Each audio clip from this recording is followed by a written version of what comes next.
It's time to rock this motherfucker, cause I'm always out of style. Harvest Moon, Harvest Moon, out here on planet zero. You're falling further under to everything's cold. Don't let it go, don't let it go. You must be like you're barely fucking past the bone. Bitch, you ain't mine.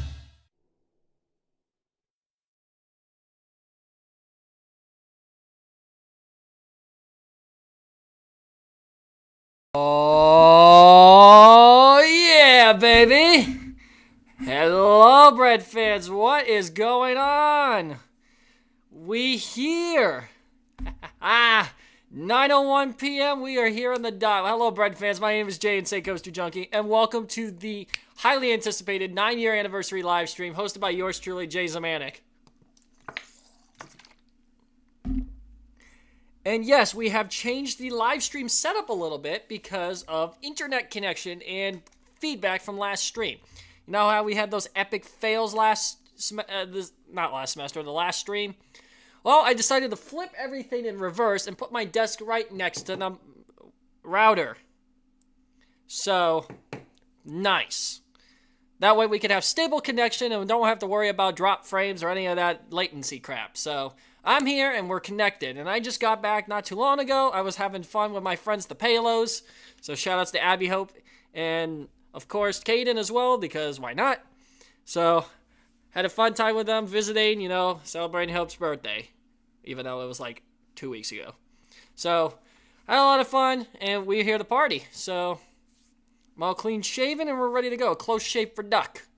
So, people in the live stream, there's 9 of you, but the only ones in the chat right here is MZedits, Dries, and Hope. But I know there's a bunch of you in here, so don't be shy. And come find me. So, please don't be shy. Just put out yourself. So, how you guys doing? We got 9 people. Just want to see how you guys are doing tonight. I'm doing well. This week has been, an up and down week. Thanksgiving breaks next week, so we're going to be vibing for that, and we'll be editing videos as well. And watching a lot of football and eating food and getting food comas. So, I'm actually very excited for the next few weeks as we got some major developments in the channel, and we got lots of things coming. So, yes, I'm doing good. Good. And tonight we have a special guest. Oh, Angel. So, if the Palos are watching, I have a special guest in tonight's stream. So, I'm going to have to do a little bit of a blue skidoo. We can do. His name is Giant George. Oh, he's upside down. His name is Giant George. I'm watching him for the weekend. So, only the best from Cedar Point, America's Rocket Roller Coaster. So, this is the snake. So, Scruffy isn't here tonight because he is back in Erie. So, we have Giant George instead tonight for tonight's guest. Yes, Giant George, my beloved. So, George will be there for us tonight. Hey, Triple J 755. What is going, guys? How is the, so the snake is here tonight. Little context, Hope won that at Cedar Point, and I'm babysitting for the weekend because I get to see the lovely group Sunday as well for Browns versus Steelers. So, I'm going to try my hardest not to swear in front of them because let's just say Browns-Steelers games are brutal. They're bloodbaths. Did you see week 2 this year? Oh, boy, I still have PTSD from that game. So, not too happy about the Browns situation right now, which I'll get into later on. But again, I'm not happy about the Browns, Watson, DTR, and other things. So, there's a lot of blood going into this game tonight. Lots of blood. So, a couple things we're going to go over tonight in our lovely house of events. I'm going to start out with a Q&A discussion, and then we're going to be talking about what's next for the channel, a little bit of a recap since our last stream. And then we're going to do a lightning round of the recent IAPA Expo that just happened over this week. Definitely got lots of announcements from that. And then we're going to transition over to a Kahoot session, which I have a fun session planned for you guys tonight. And then after the intermission, we're going to come back with a game selection, maybe viewer call-ins on the Discord, who knows. And to cap it off tonight, barring any copyright claims, a viewing of the Room of Mirrors music video. So that's a little bit of our repertoire for today. It's about to go down OU. So, Eagles got Chiefs Monday, and that's a post-revenge game. So have fun with that, Dries. I got Bloodbath in the dog pound. So, I'm going to open up the Q&A session and discussion forum right about now. So you guys can enter whatever you guys want to do. But also, I am going to also entice a poll. How are you? It's basically about the new vlogs that I've been posting.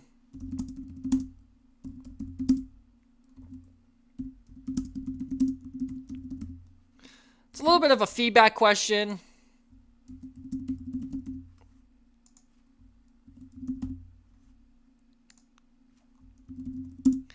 So this is a poll about the vlogs I've been posting.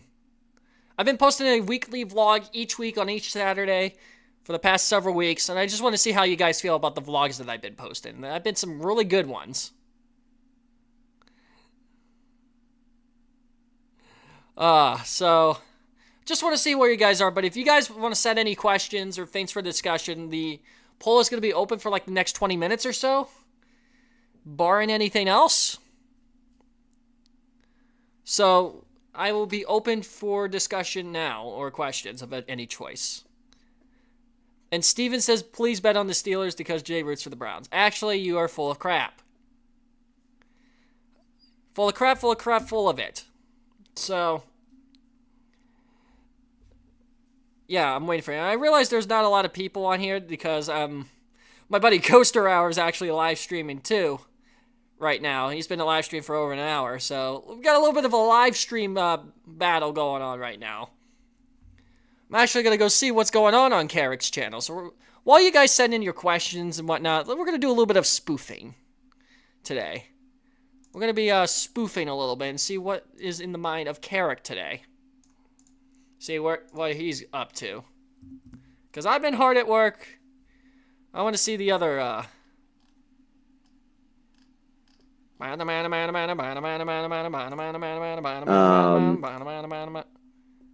So Q&A. His Q&A is going on right now.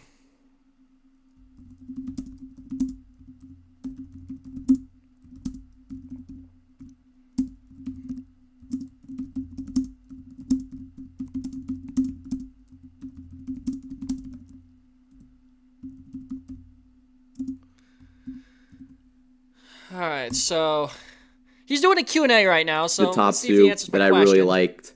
And then I think I mentioned earlier, I like Good Gravy. I think it fits really well with the silly theme. And then you have some other ones as well. Nothing like doing a little bit of friendly spoofing from a friend of yours from California. So, but I would say, like I said, the absolute favorite would be Falcon's Flight, and then Top Thrill 2 was also really good. So yeah, we're going to talk about that later on, so really stay tuned. Stood out.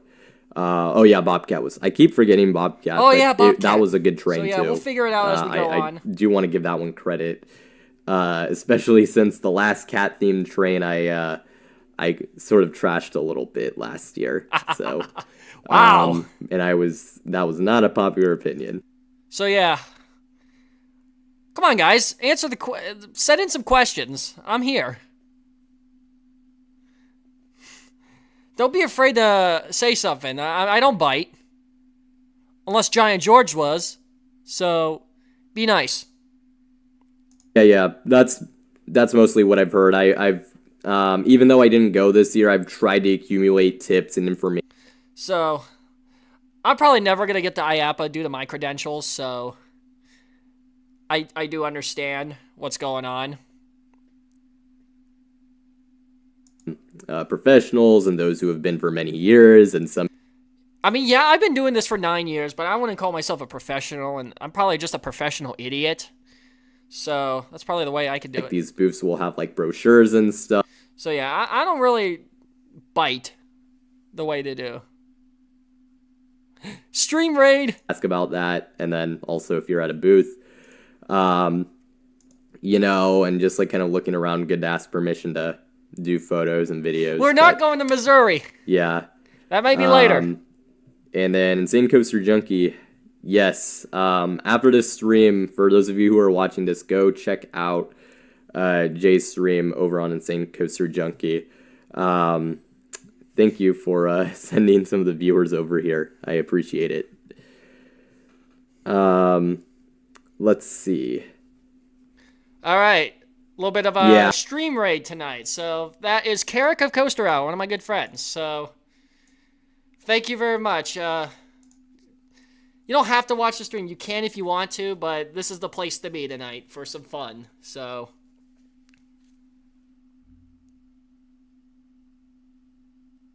no! There's 2 messages held for root. Who deleted my messages? At Angel? Who did it? Yes, professional idiot is the oxymoron of the century. Yes. Yes, I agree. So yeah, anything coaster related, channel related. Alright, I'm going to end the poll here. Again, come on guys, answer some questions. Alright, over half of you said excellent. No one said bad, so okay, we're actually in a good state. Vlogs are actually going well right now. I'm very happy where they are, very professional. I don't know how I've been grinding them out each week, but somehow the BS must be done somehow, and the salt must be used. So, I'm going to keep going. Actually, tomorrow, which if there's no questions, I'm just going to move on to the next category of the stream, which is going to be the channel updates, where we've been since last stream, since there hasn't been much development. And my channel's been doing okay. Just got some videos to do over the week, and I've been very busy with them. On the main channel, it's been pretty much upload the content from the summer and whatnot. I have quite a lot of content still to come from this shebang. Which tomorrow, actually this weekend, you'll get 2 videos from Kennywood. So Waldemar videos will have to wait for a little while longer.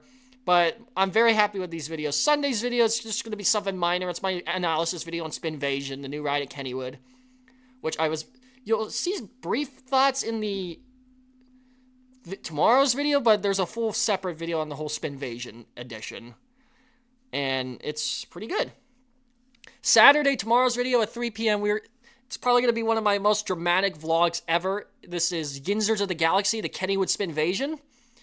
And this is basically the most anticipated vlog so far this year because of my group I was in. I got to shout out Caden, Alex, Thomas, Bryce. Also, Thomas is at his playoff football game right now with a band. So, woo-woo, go band. And later on in the stream, we will find out if his high school won. And if he did, we storm the fields of the Three Rivers. So we'll be hearing from Thomas later on indirectly. So, but yeah, Yinzers of the Galaxy is a 36-minute vlog masterpiece. I will admit it is not for the faint of heart. There is going to be quite a bit of language in this. It is all censored. But let's just say this vlog has a lot of censored language and some mature humor, a little bit of violence because of the whole Nick Chubb injury. I'm going to give a spoiler. Yes, I do show the Nick Chubb knee injury in this video. So that's why it has a little bit of violence in it. So this is not for the this is probably not a vlog for the children out there. This vlog is for a mature audience only. But who I was with for this, it was a guy's day out at Kennywood. It was fantastic. This was back in July. And you're going to witness greatness. So for those who can actually handle it, I encourage you to watch Yinzers of the Galaxy tomorrow while the Pittsburgh Steelers play. Actually, Sunday, excuse me. But I'm going to have a lot of fun with that. So yeah, mature audiences only. There's some strong language and mature themes and some violence. But I'm very proud of what I have for the product. Yes, Frick F the Children. Yes, George Carlin makes an appearance in this video. And also a special appearance from Dries. Yes, Dries kind of gaslighted me to get another of his memes in there. But it's a good one, so I actually let it slide.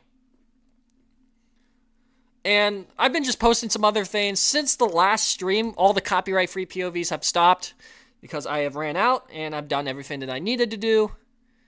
I've been uploading some of my Waldemar vlogs, so you have Waldemar's Groundhog Day and some other things like Atlas Rising, which was the Erie tourism special that I did. Operation Escape the Island, the greatest vlog. That was a vlog Thomas and I worked on together. That was our Cedar Point escapade. Chasing Lights Over Lake Erie, which is the Waldemar 4th of July vlog that I've been pretty proud of. And then Midway State Park Madness, which was my return trip to Midway State Park. And then me, Caden, Julia, and Izzy went to the Cherry Festival. Twisted the thrills of the 2023 Northeast Cherry Festival. And then the vlog I posted last week, which was over the Niagara Amusement Park and through the falls, which is a vlog that Luke and I did together. So after this, where do we go from here channel-wise? I'm looking at my schedule if you guys are ever interested in what's going on behind the scenes on this channel. And it's telling me to sign into my credentials. What the heck?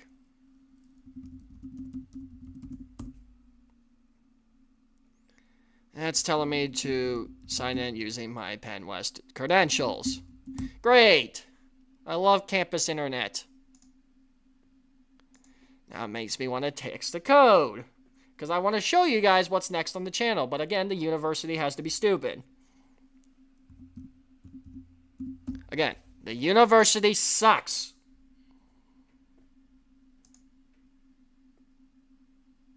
No!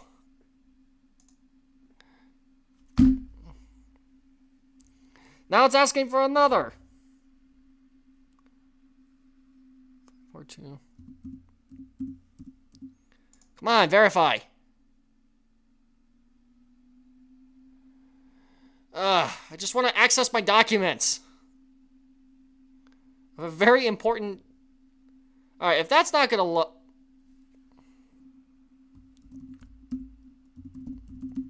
Come on, my password. Alright. Alright.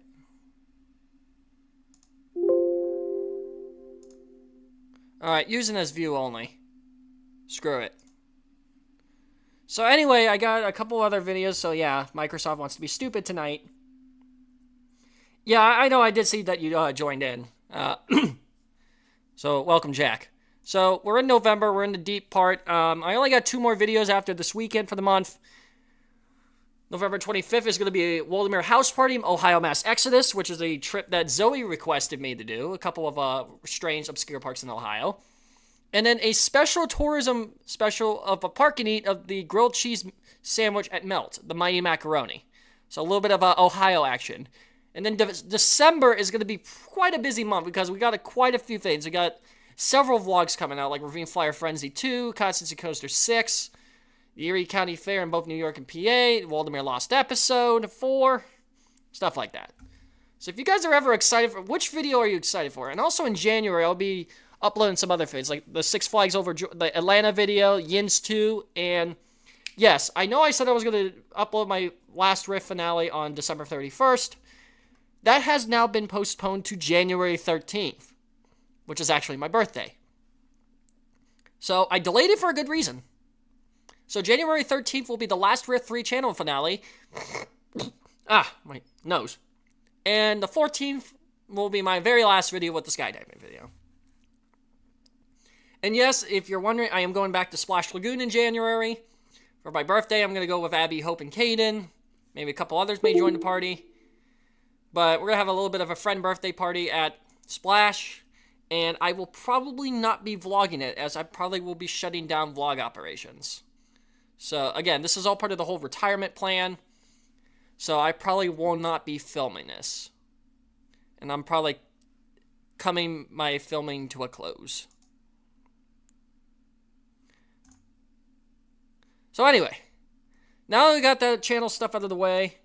Hello, Baby Wolf. IAAPA. This is the big discussion of the year. So, this past week was the International Association of Amusement Parks and Attractions Expo down in Orlando.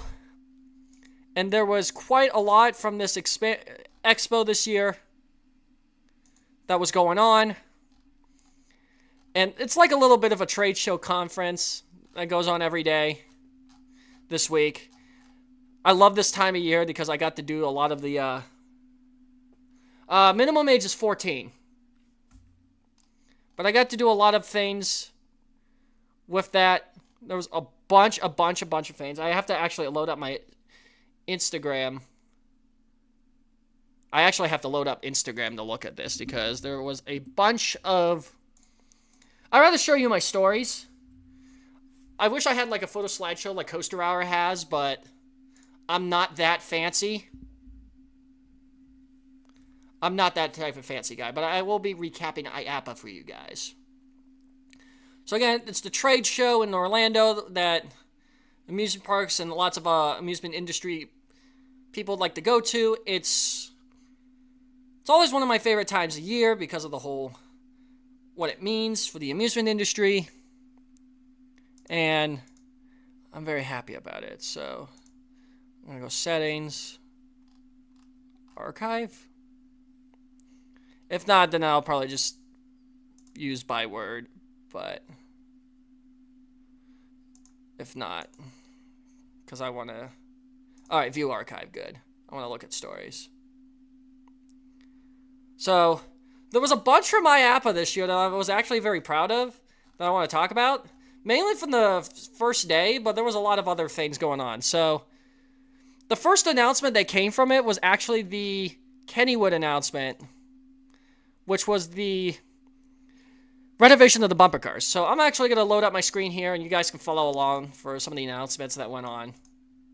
So, over here on my screen, that's actually my office.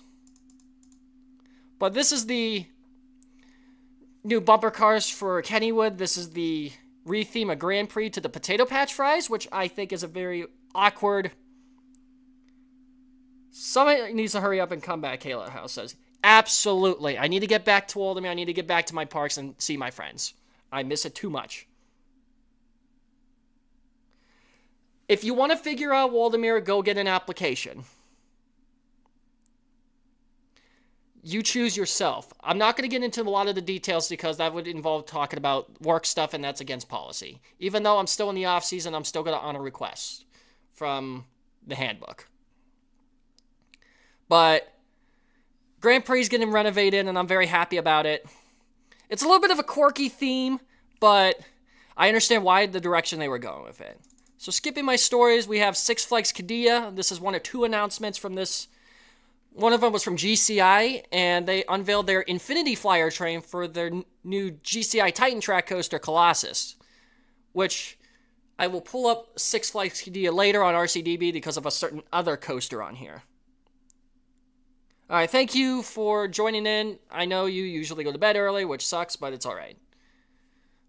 So, yeah, Colossus, the new GCI Titan Track coaster, it looks fantastic. Even though I'm not a fan of the train design because I was never the biggest fan of Millennium Flyers, the Infinity Flyers just doesn't look great. And I haven't really heard great things about Zambezi Zinger this year, so I'm a little bit using cautious optimism for this coaster. And then after that, Poland Water Parks, which... Normally, I don't do really much water park stuff. They involved a roller coaster water slide hybrid called the Zip and Slide, which, again, this is a bit of an awkward thing, combining two weird mediums, but I think I really like it. Should be a great hit if a park is interested in buying one. And now we're going to get into train reveals. A lot of them were out there for this year, and one of the biggest ones right off the bat was Tot Thrill 2 at Cedar Point.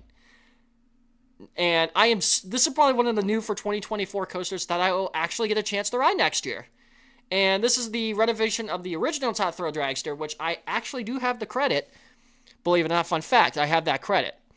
And I'll be excited to get on Tot Thrill 2. The construction is looking insane with that backward spike.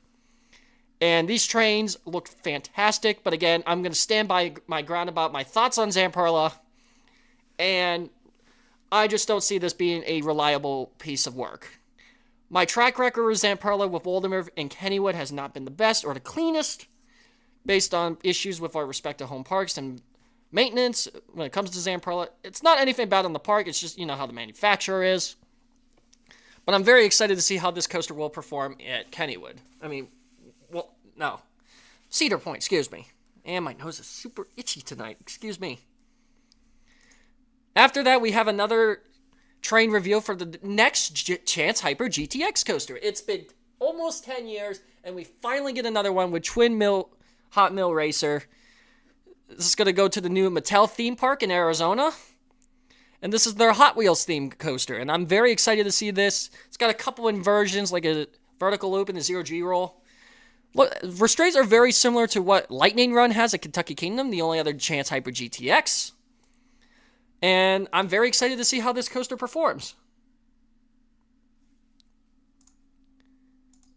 Shameless plug. Alright, here was another one. PTC came out of the blue with a new train design for Comet at Hershey Park. And a lot of people have a lot of controversy. I've seen a lot of, let's just say, entitled quote-unquote coaster enthusiasts complain about this train. And yeah, I'm a little bit sad about buzz bars, but I think this was necessary for the longevity of the coaster. And from my experience with PTC trains, especially on RF2, with the same ratcheting lap bar design, I don't mind. These trains look fantastic. Again, I know people are getting the Houston Astros vibe from this. I see why. But I think this is a perfect retrofit for Comet at Hershey. So, I don't know why the enthusiasts are complaining, but I'm not complaining myself. Then after that, me shaming on things. Sally Dark Rides came out on a bombshell about a brand new SpongeBob Dark Ride coming to the Adventure Dome in Las Vegas. But also the same exact clone is going to a park in Turkey. I believe it's Land of Legends. And on display here, they have this Mr. Krabs animatronic, basically dressed as a Yinzer out in the open for carnivals. So, SpongeBob Bob, I become a robot to bring people into the Krusty Krab and scam them for their money. So, yeah, Mr. Krabs has turned into a scam artist. But this should be a fantastic dark ride, and the little cars are freaking adorable. They're literally SpongeBob cars. So, I'm actually really excited for it. But Sally Dark Rides had one of the better displays on there, and the Mr. Krabs animatronic is just so adorable. Again, none of these are mine. I didn't go to IAAPA because I'm a full-time student in school and I have a part-time job here on campus. So these are just based on screenshots and stuff from other people. Nick Chubb. All right. B&M came out with another train design, and this is for the brand new B&M Family Launch Coaster coming to SeaWorld Orlando Penguin Trek. And it's about time that B&M invested into the over-the-shoulder lap bar game. Most other manufacturers have been doing it. Heck, even Noble Rides, an unknown Chinese manufacturer, is making a coaster here in the United States with this very similar design. And it's about time B&M jumped into the fray. And they're also... Alright. Oh my god. But another... Yeah, so that's going to be happening. And it's themed to snowmobiles. This is really cool. Moving on, we have probably the biggest thing, and this is why I require RCDB. Falcon's freaking Flight has been unveiled. Yeah, we've known about Falcon's Flight since 2019, but now we finally have the train design, and this is awesome. And they just unveiled all of the stats. They literally dropped a bombshell the other day. And let me tell you, these stats for Falcon's Flight is so freaking insane that nobody would have, I hate to say it, the balls to do this.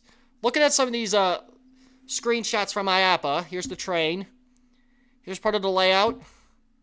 Here's the ginormous Camelback. Here's where it is top to the cliff.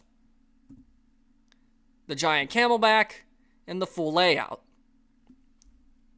This is insane. I mean, look at the stats. Total elevation, 640 feet. You have a drop of 519 feet. This Camelback here, guys, is literally over 500 feet tall. Look at that. That's a literal element. speed over 155 miles an hour. And the track, like, think of this. This is nearly 3 miles long, 13,900 feet. And Steven has the best correction. This is literally an Planet Coaster RCT3 type coaster, Mike. This is insane. I would literally want to go to Saudi Arabia just to go here. I'm actually really excited for this park. And I still can't believe it's getting built. I can't believe it's getting built. And then there's all sorts of other stuff. They got a family coaster, Colossus we already talked about. Iron Rattler is going to be the Vekoma tilt coaster. Sawmill Falls and Sea Stallion we don't much know about. Spitfire is their swing launch coaster, which has an inverted top hat, which looks very similar to Stealth at Thorpe Park, just again with the inverted top hat. But it also has a backwards spike like Top Thrill 2. And James had a very good point here. Is Top Thrill 2 still considered a full circuit coaster, therefore a strata coaster? Huh. Very interesting, because you have that backward spike. However, I am going to reciprocate that with a different poll.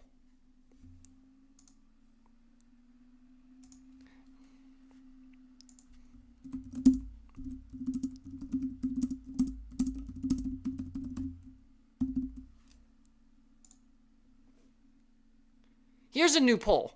Is Top Thrill 2 a new credit? Go fetch. I want to hear your thoughts. Personally, to me, if I was in charge, yes, Top Thrill 2 is a brand new credit. However, the transformation from Mantis to Rougarou is not. That's literally the same ride. However, I will argue that Top Thrill 2 is a brand new coaster. It's kind of like saying, Mean Streak and Steel Vengeance are separate credits. Same applies here. I like to hear your opinion on this.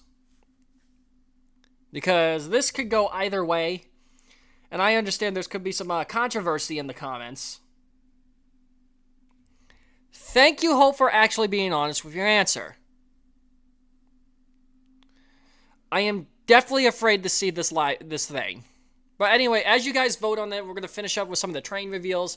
RMC unveiled their train for the newly renovated Fire in the Hole at Silver Dollar City. This is literally very adorable. And again, that theme song is stuck in my head. Fire in the hole, fire in the hole. Look at my nose is so itchy.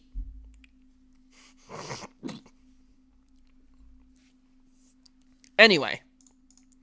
After that, Vekoma had their own train unveiled for Good Gravy at Holiday World, which is the brand new Vekoma Family Boomerang Coaster. And this is a really nice train design. This is really nice. I think I got Ohio Vitus. I think I got the Ohio virus. Because of what's going on. So, yeah. And then after that, we had another train reveal for the Bobcat, which is the brand new wooden coaster going to Great Escape. And again, the train doesn't look great.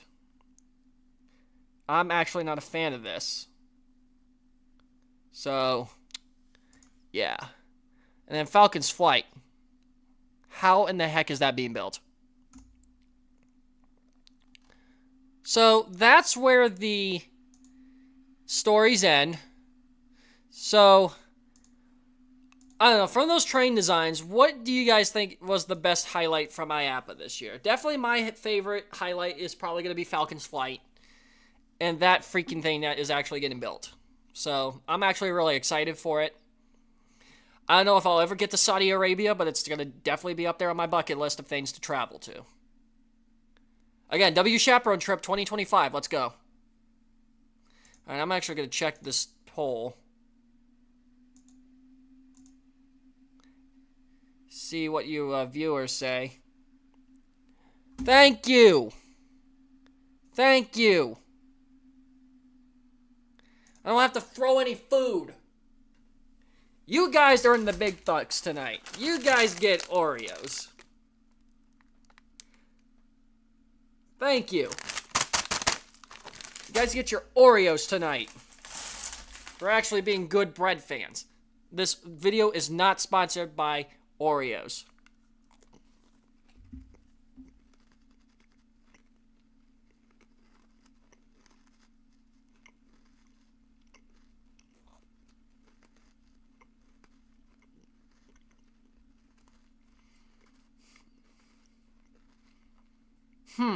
What's on my stories?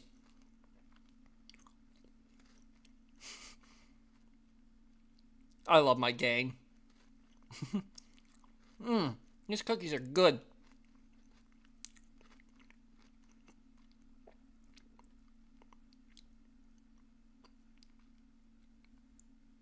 Alright, I'm not starting the Kahoot until you guys get home. Because considering Thomas is at said greatest playoff game and hopefully winning, the competition for Kahoot tonight is going to be a little different. Because it looks like it's probably going to be Abby, Hope, Caden, Dries, and whoever else wants to join. I need at least 5 players. That's the minimum. I need a minimum of 5 players, and I already got 3 of them.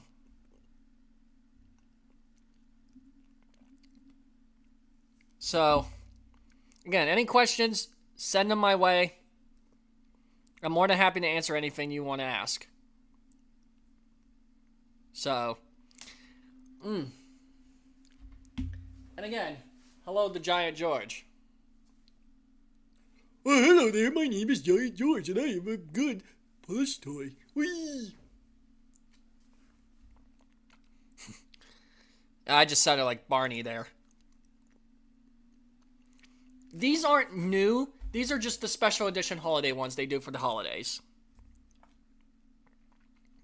So, nothing too special.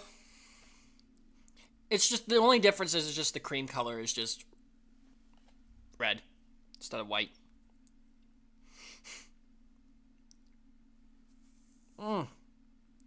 Man, dang. This is great. Oh, and I just get some very disturbing, let's just say, gross messages from people that like to be cleaning. Perfect. Anyway, be careful what you do online, kids. You never know what happens. It feels like my Instagram is full of scams. The code will not be sent out until I start. Again, I'm waiting for a couple people to get back home, and then I'll actually start I'll actually start Kahoot, because I am not starting without my W Chaperone group. I can't start without them. Ooh, I just popped my jaw. My cheekbone. Alright, come on, entertain me. I want some entertainment here. Give me some entertainment, breed fiends. I don't want to sit here bored for an hour. Because even after the Kahoot, I got some fun things to do for us. So, no,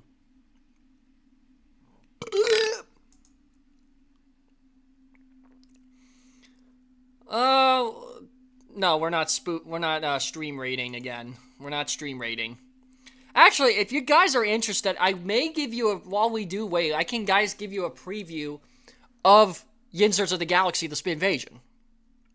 If you guys are interested in a preview before we do Kahoot, let me know. I'm not going to show any of the, hardcore stuff, like, all the salt, but I'm always willing to at least give you the opening montage to see what you're expecting for this vlog. Some of the footage. Maybe Phantom's Revenge. Maybe I can give you the Phantom's Revenge clip too. So if you guys are interested in a preview, I'm open. I just got done with the vlog this morning, and then I had to go record stuff for Alice in Wonderland, so I'm kind of feeling in the motivation today. Hurry! Alright, I got 2 eyeballs. Anyone else? Anyone else for for? Are you for or against this? Showing you a preview. I know some other people will be like, yeah, give me a preview. Oh no. Oh no, Thomas said something, guys. Freeze, everybody freeze. Let's see if Thomas won. Alright, let's check.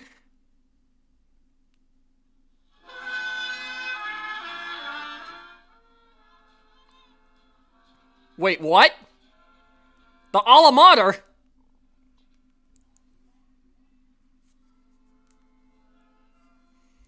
I'm confused.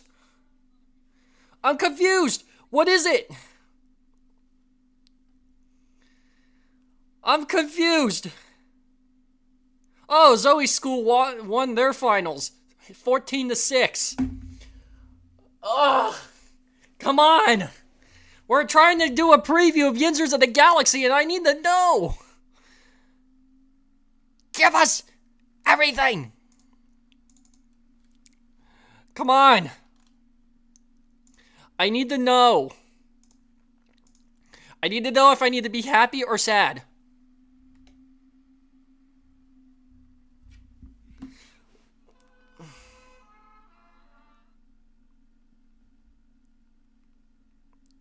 I don't know. It's a little... Alright, anyway, I'm giving you guys the preview before I go Yinzer mode. So, if you guys are ready for Yinzers of the Galaxy, the Spinvasion, a little bit of a preview. Alex! I can't not show you the meme dries because that meme is uncensored. I gotta show you the censored. Alright guys, here is your preview. Oh, they lost by 2. No! You lose your Oreo privileges. See? Here's your Oreos.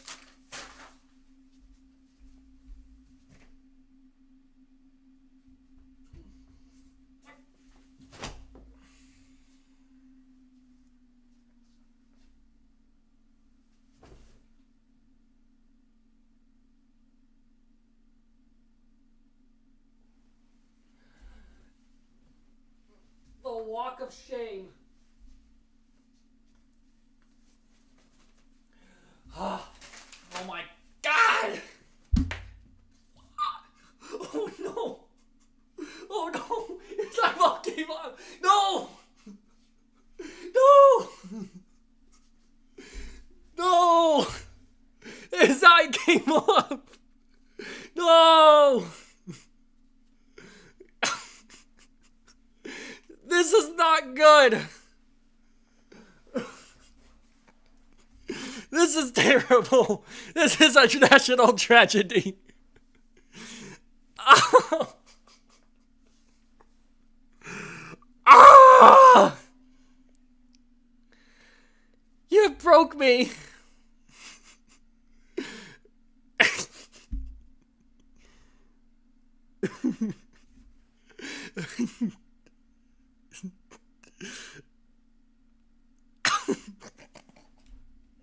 Oh, yeah, I think you broke me.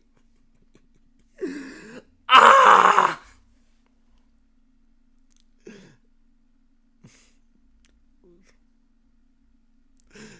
Oh.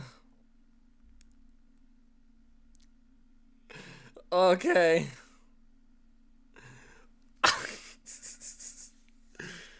Oh, God.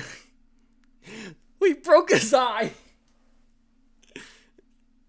Everyone pay respects before we do Yin's Galaxy. Everyone pay respect to George's eye. It came off.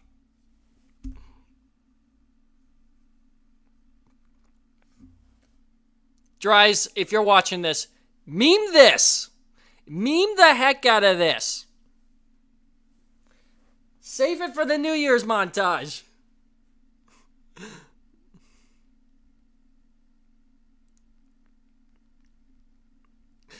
Oh.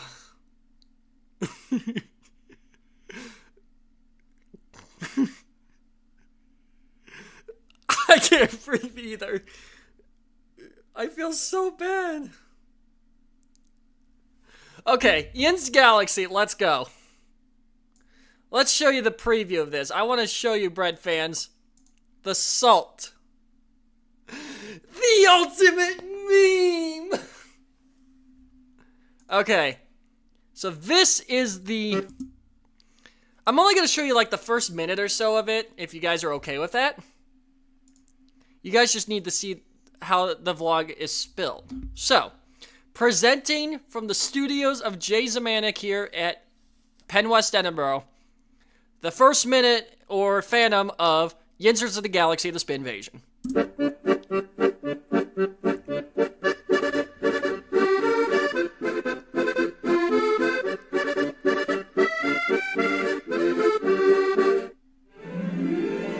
This week on Days of Our Junkies, the roller coaster enthusiast sets out to Kennywood once again for another round of Yinzer fun. Jay isn't alone on this trip, as this trip was hosted by Thomas, the Coaster Freaks, the leader of men. Them, Caden, Alex, Bryce, and Skyrush fanboys set out for 36 minutes of the greatest show you may ever come across. With a news and parlor ride joining the lineup, the roller coaster enthusiasts and friends want to tell me that they will make it out of the Yinzer country capital of the world alive.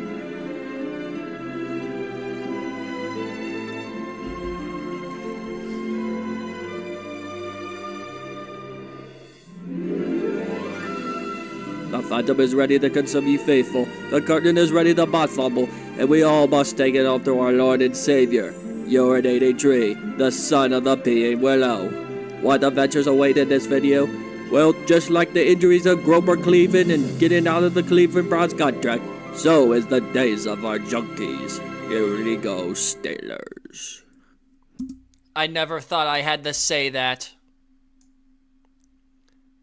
And then... Phantom. Here is some of the preview for Phantom, so here you go. Grimace Shake.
Coming tomorrow at 3 p.m. Eastern, Yinzers of the Galaxy, the Spin Invasion.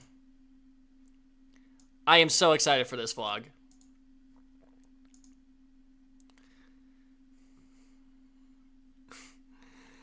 The Nationals hat went bye-bye on that ravine.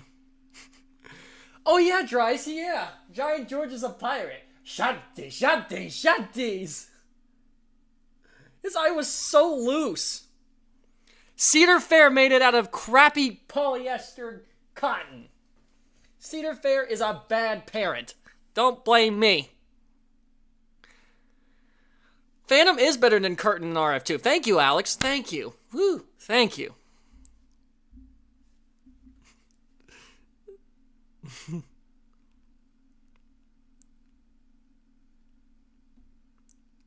Ah.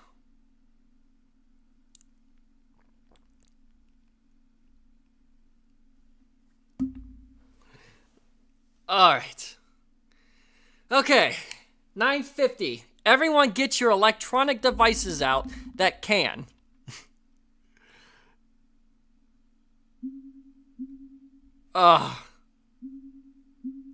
So, who's ready for Kahoot?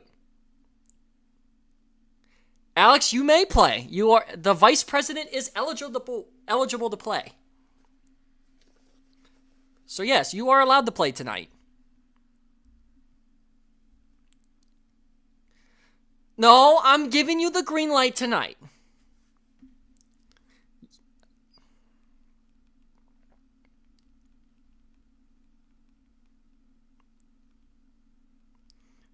Alright. I'm ready. Here we go. Kahoot time. Everyone get your electronic devices out now. Because it's time for the salt.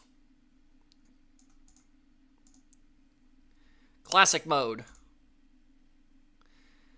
Alright, Brett fans. Your Kahoot pin is...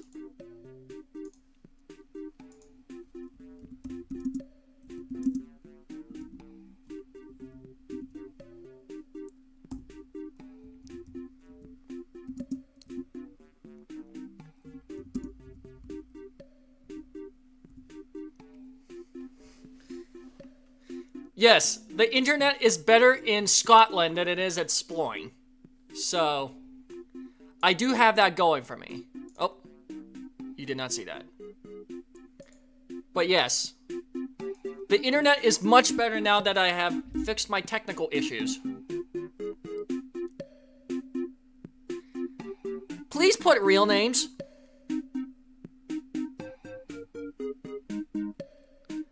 I kind of want at least a rough idea who you are.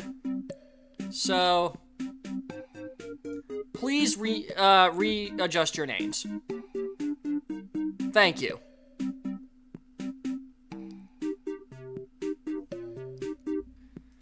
Alright, thank you for actually using real names. Because I want this to actually be good. Abby, Kaden, James, Baby... Alex, yes, you are eligible to play. Emily, you can play too. There's 11 of you, so I want at least 5 to 8. The Commodore. Cool. I'll allow it. Everyone is a wolf. Yes. You will play in Lock-It. Alright, there's 13 of you. Maybe in 1 or 2 more people? I'm gonna wait an extra minute or 2, so... I also have another new rule. I'll be right back. Ow, my ankle! Ah!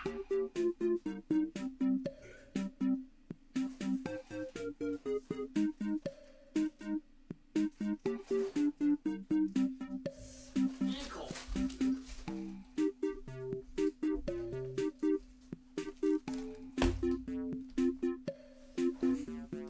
Okay. Now that my ankle decided to cramp on me, by the way, I am okay. Alright, my ankle decided to cramp, but we have our new rule. Goldfish. For those who've seen live stream before, if any of you if everyone gets a question wrong, you will lose your goldfish privileges. Remember, this is the snack that smiles back, so hope those cheese goldfish are not it. Let me show you. I'm on a little bit of a tangent here.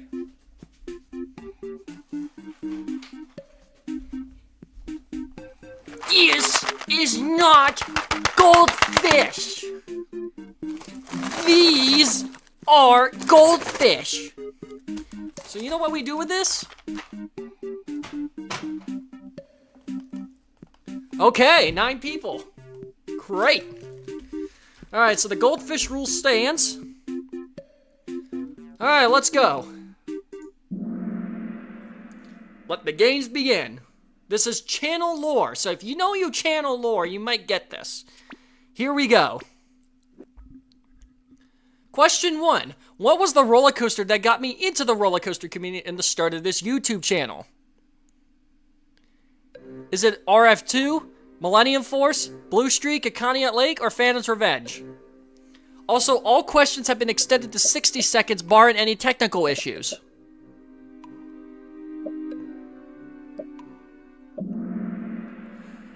Alright, you guys actually get extra goldfish. Mikey! Oh my god, you're here! Don't make me learn Spider. That's Mark's job. Praise the goldfish.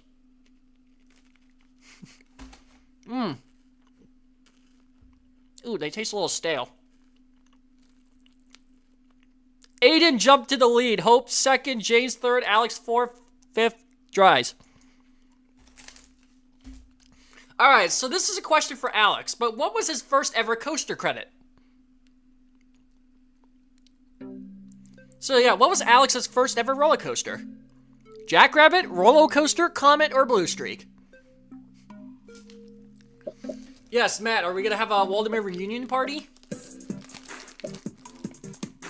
No promises, got it.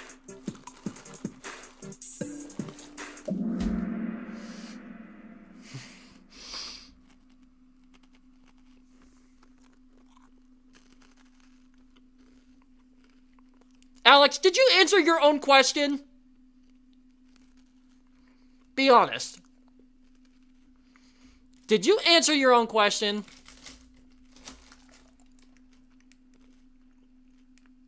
Did you? No one got it right!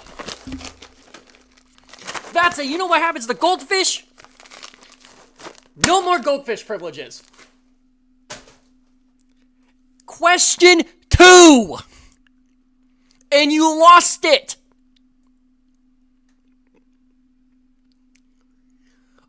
Are you kidding me? But no, most people said Jackrabbit, but the actual correct answer is Blue Streak at Conneaut Lake Park. Yes, that was his first ever roller coaster. Many people might know because of the Yinzer, you might say Kennywood, but no, actually no. So Alex, you are actually disqualified for answering your own question. And for everybody else, you didn't get the question right, you lost your goldfish privileges. The only reason you can get your goldfish back is if everyone gets a question correct. I just went Yinzer mode for the wrong reason. Question 3. What YouTube video inspired me to start making roller coaster content? Theme park review POVs, Nathaniel Bandy top 10 videos, the Waldemar vs. Knoebels Park battle, or none of the above?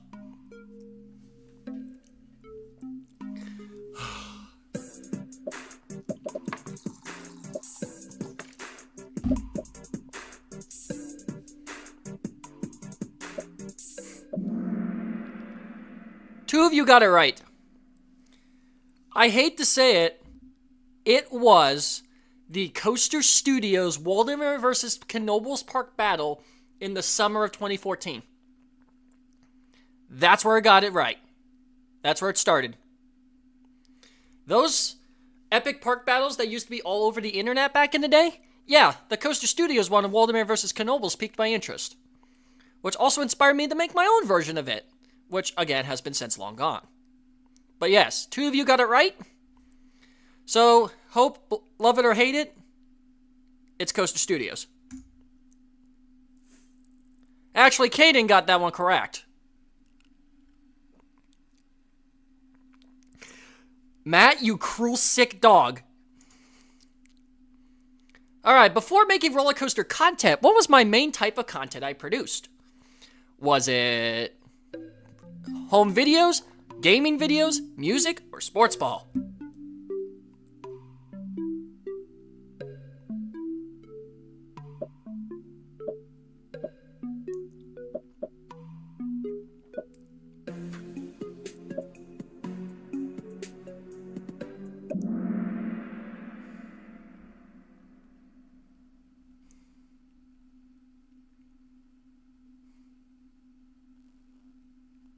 Alright, 4 of you got it right. Let's Plays, gaming videos. Yes, I'm still interested in video games to this day, but most of my content came from playing Nintendo games. Like Super Mario 1, Super Mario 2, Super Mario 3, Super Mario World, a lot of the old games. Yo! Coaster Daddy! Dale! In the house! Thank you, Dale, for stopping by. Happy 9 years. Thank you very much. Hope you and the wife and the twins are doing just fine. And Caden is now tied with Alex for first place.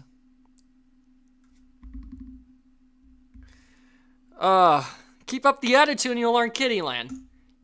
You're not Amanda. How many coaster credits was I before filming my first season? So yeah, how many coasters was I at before I started filming? None, 15, 10, or 4?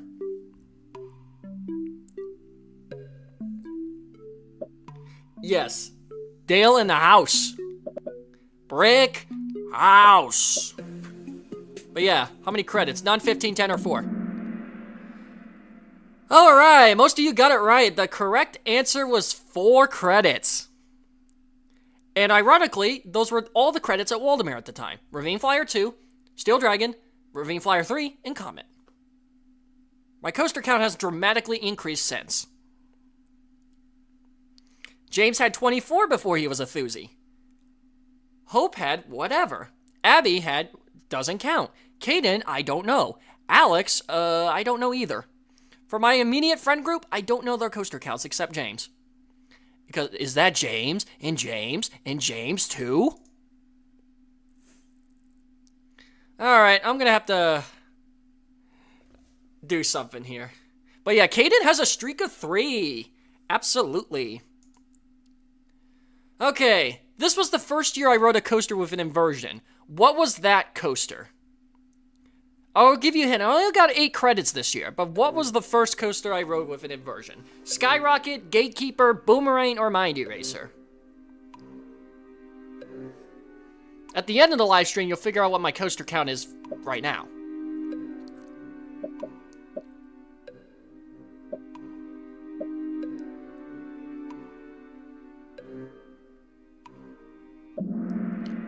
Two of you got it right. Boomerang at Six Flags Darien Lake. If you said Mind Eraser, I would have also accepted it, but only for half credit because I got Mind Eraser right after Boomerang. But, yes, Boomerang was my first coaster with inversions at Darien Lake. And that was actually the first ride I rode at that park. I remember, back row, thought it was the most terrifying thing. So, yeah. Alright, Caden is in the lead. Alright. Abby is increasing. Okay, question 7. What was the bridge name I used between Cedar Talic 15 and Insane Coaster Junkie and technically still use this name today? There's a bridge gap name. Thunder Mechanics Productions, Coaster Frillin, Jay Zamanek, or there were no changes. Basically none of the above. I'll give you a hint. You saw it in the vlog earlier.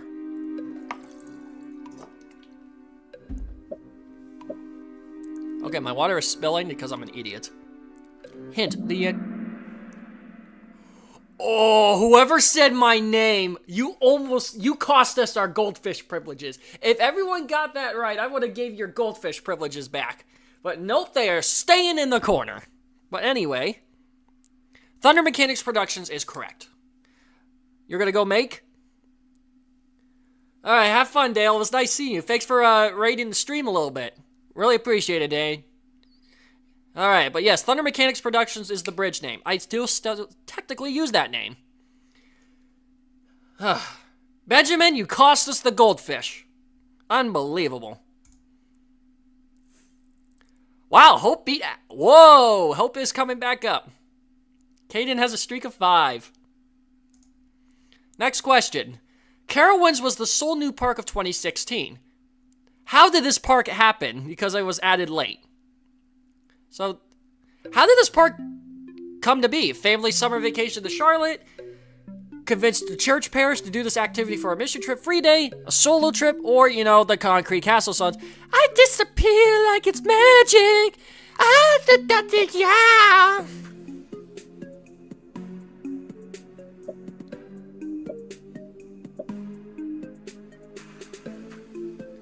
No, I sang like Audra Miller. I sang like crap. Oh, you were gonna make like one of my favorite quotes ever from Adam Sandler, 8 Crazy Nights, and excuse me while I go take this.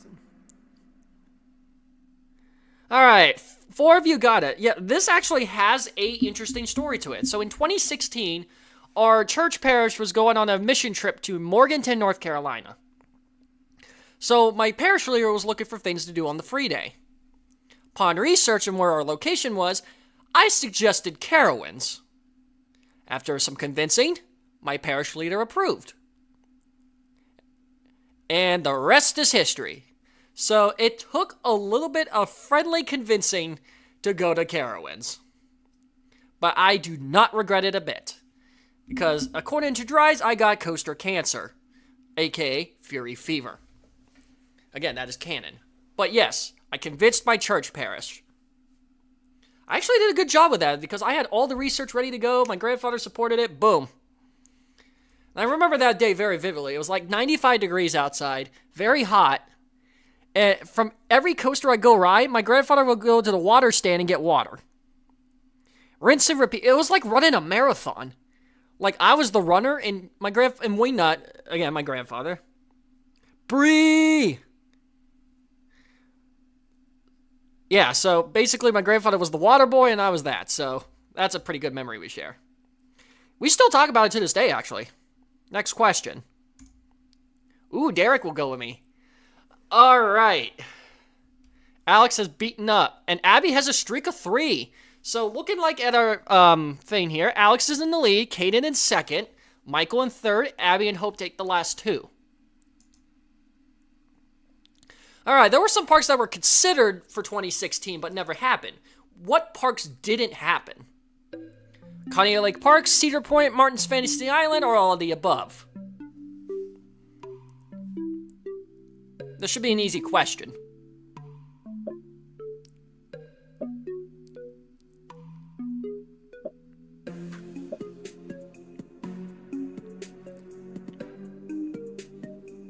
Come on, guys, this is an easy question.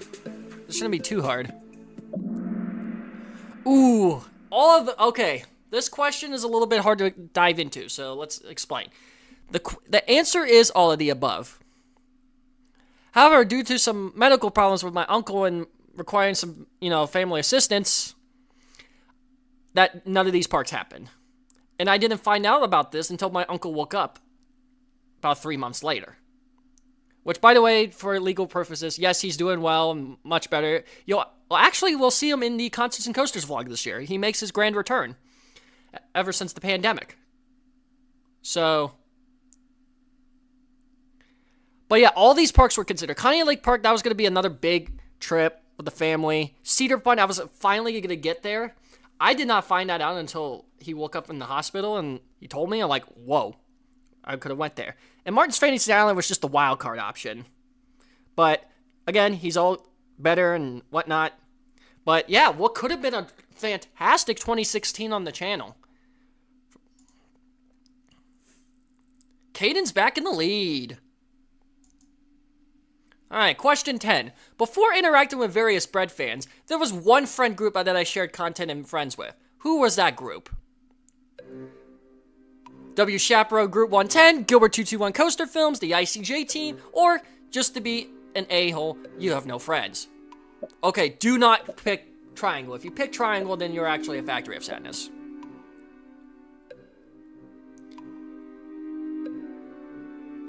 There was a friend group before the friend group, if that makes sense. My buddies in the chat will... Alright, you guys actually know your trivia. No one picked Triangle, so thankfully I don't have to send an airstrike like in those President AI clips, of like Obama, and Trump, and Biden. Thankfully, Obama doesn't have to send a missile strike. But yes, I'm so glad that most of you remember Gilbert 221 and Coaster Films. It actually warms my heart to see you guys remember the OG. They were my best buddies at the time, 2016 through 19. That was pretty much the peak of it, of all of our collaboration together. And you haven't seen Jared recently. Gilbert was in a cameo for a few seconds in the 4th of July vlog last year. But this was my friend group before the friend group. And I still talk to them to this day. We all moved on in our lives. I mean, Jared's doing well in Nickelodeon Universe, and Gilbert's getting a degree as well as me. But they were my original trio before meeting people like the Palos or Alex or a couple other people. So this was my OG group. And I still miss them. Gilbert, Jared, if you're ever watching this down the road, I miss you guys, and we need to have a reunion trip to Waldemere at some point. That'd be actually really cool. Man, I'm getting that old. I'm getting old, guys. Alright, everything's still the same. Alright, what was the sole new park of 2017? And this park would also become my first multi-day trip to a park. Was it Cedar Point, Hershey Park, Disney World, or Universal Orlando?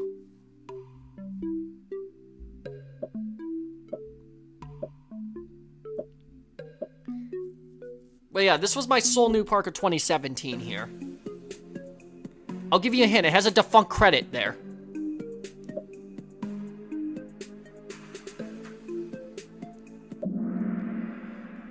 Ooh! Ouch! Cedar Point was still not in the equation back then, so no. Disney World, never been. Universal Orlando was the most common answer. However, I did not get there until 2018. This is remember, for the question, you have to read the parentheses for what year this is. Right now, we're in 2017 in the ICJ timeline. So the only option is Hershey Park. That's the sole new park that I went to in 2017. And that's where I got to finally ride Sky Rush. So I'm sorry, Owen, if you're watching this in the future. I hate Sky Rush. Please remove it. Those restraints suck. But yeah, I didn't get to Universal Orlando until January 2018. So that's kind of where the misconception comes from. And I've never been to Disney. Cedar Point will not happen until 2018 as well. So I haven't been back to Hershey since, but I am glad to say that I got the original Wildcat credit before it closed down last year for Wildcat's Revenge. I'd love to go back so I can go ride Candemonium and Wildcat's Revenge. Maybe next year, maybe the year after. Who knows? Michael got that right. Ooh. Question 12. How to Rides were created during the 2017 season is my most popular series to date. How was How to Ride created? I'm not going to answer this one.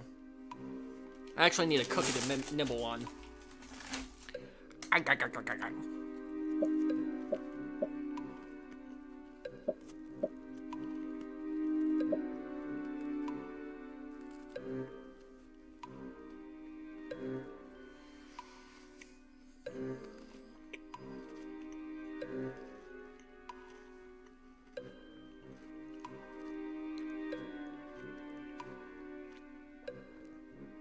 Hurry, you have 21 seconds.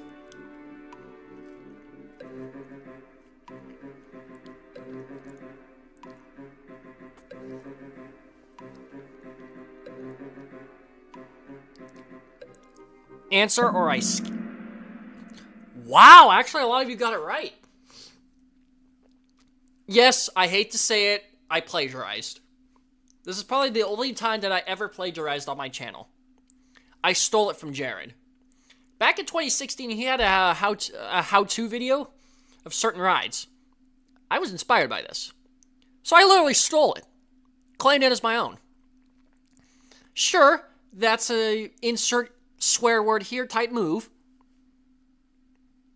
But I know that's a pretty weird move to do, but sorry, Jared, I stole your how-to rides and made them my most popular series to date.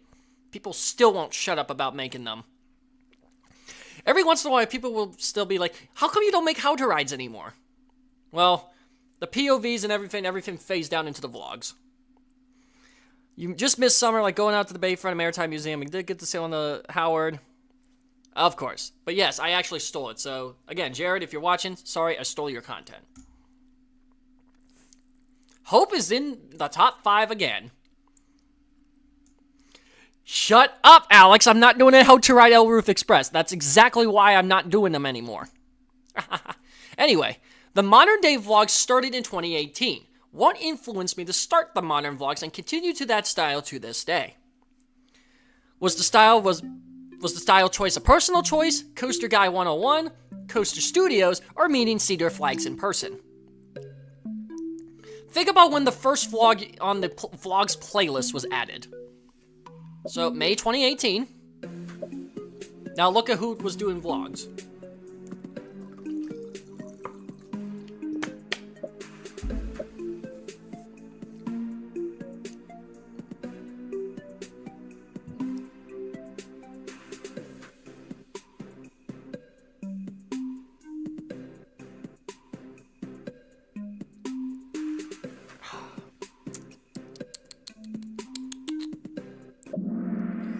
You had to be careful with that one. But yes, 3 of you got it right. Again, love her and hate him. Coaster Studios was the inspiration back then. I was so inspired by those short form vlogs, those one takes he did at parks. I'm like, hey, look at me, I'm at that so-and-so park. Here's what I did for the day. I like that. The vlogs now are a shell of what it used to be. And actually for the better, because as you can see, vlogs are actually at their peak now. All the insane editing, all this craftsmanship that I do. Again, you saw the intro to Yinzers of the Galaxy, you know what's coming. And again, some of my best vlogs are still yet to come. I mean, you have Ohio Mass Exodus, you have Ravine Flyer Frenzy 2, Constants and Coasters 6, Waldemir Lost Episode 4, Yins 2 over Jay Lanta, and Last Red 3 to be some of the vlogs coming soon. And a bunch of other ones coming too. Caden is on a runaway lead. Alright, what popular arc got its start this season? Was it the water park, tourism, fairground, or arcs weren't invented yet because cleaners? What new now popular arc got its start here?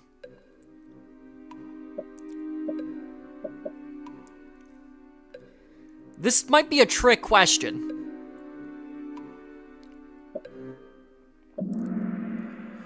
Ooh, 2 of you got it right. Water park fairground arc? Not really. That would actually start in 2019 with Splash Lagoon. And I didn't really visit the water park that much during my earlier days in my channel. It wouldn't be until more recently. The tourism arc would start in 2022. So to eliminate that, the fairground arc. And that started with the now defunct IX Indoor Amusement Park in Cleveland, Ohio. So cool, so fun!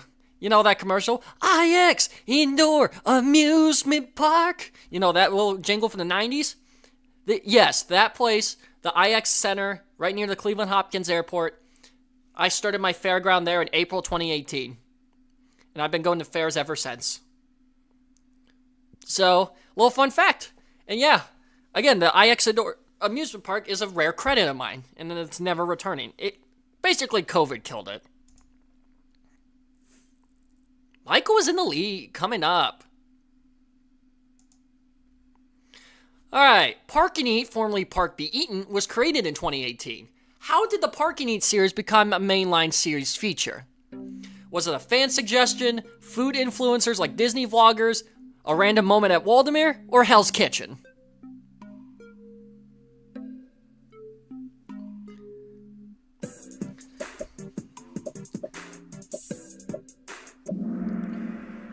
Oh!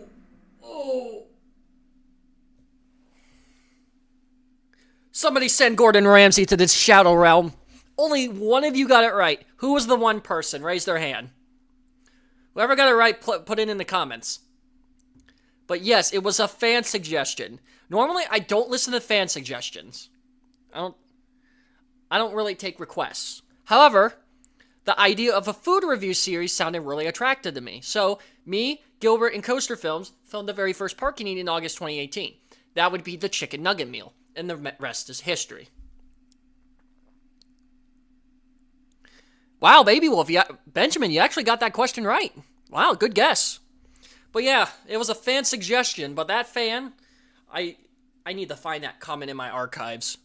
But that fan requested it, and the rest is history. It's up there with vlogs and amusement drive-thru.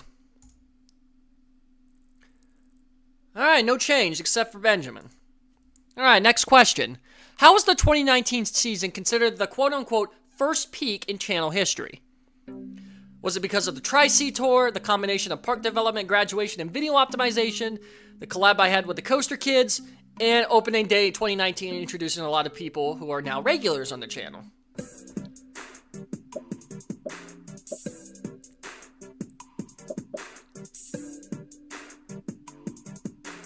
...2019 was a huge year for me. Both in my personal life. Wow, 3 of you got it right. Good job. All of these factors, triangle, circle, square, were part of it. But it was the combination of all of them that got into it.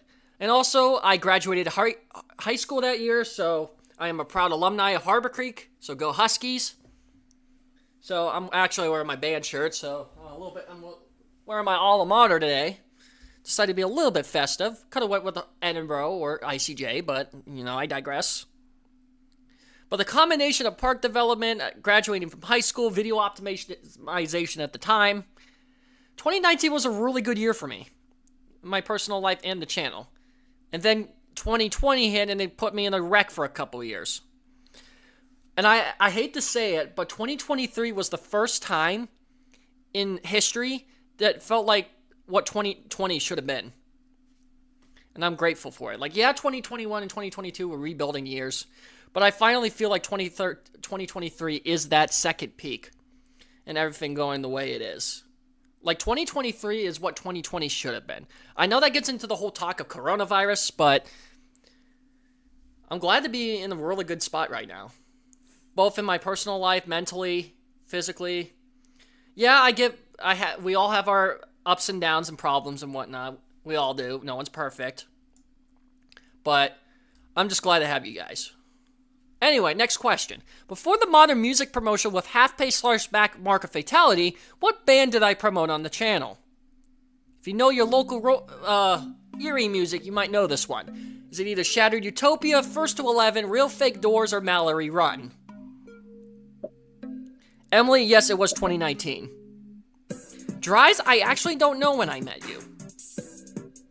Alex, I met in 2019. The Palos, I met last year. Caden, I met this year. Benjamin, I met this year. Who else is in this chat?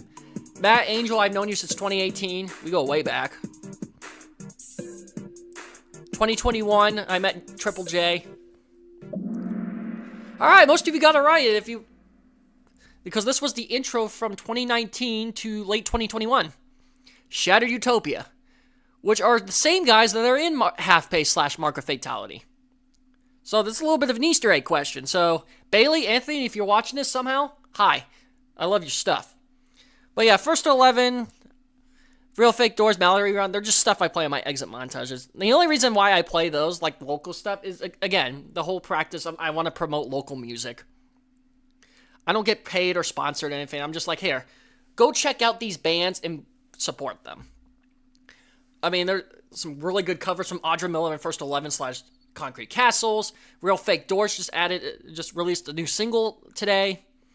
Mallory Run is just freaking fantastic. Half-Pace Mark of Fatality, again, I gotta support them. Mark of Fatality just released their EP, One Last Breath, under 1,000 stars last week, and it's a freaking good EP. Love the hardcore rock. But yeah, Shattered Utopia was the OG. Alright, James is working his way up. I remember me and my cousin met you in the line for R2 because we saw you had a GoPro. We asked what your channel was to ICJ, so yeah, 2019. Next question. Jay's Plays had a one-season stint on the channel. Why did production stop after a few episodes? Yeah, I have some videos from 2018, but 2019 was the bulk of Jay's Plays. Why did I stop making that series? Was it because the 2018 episodes are canon, broke Waldemir employee policy, high cost, or lack of interest? Who's Ung?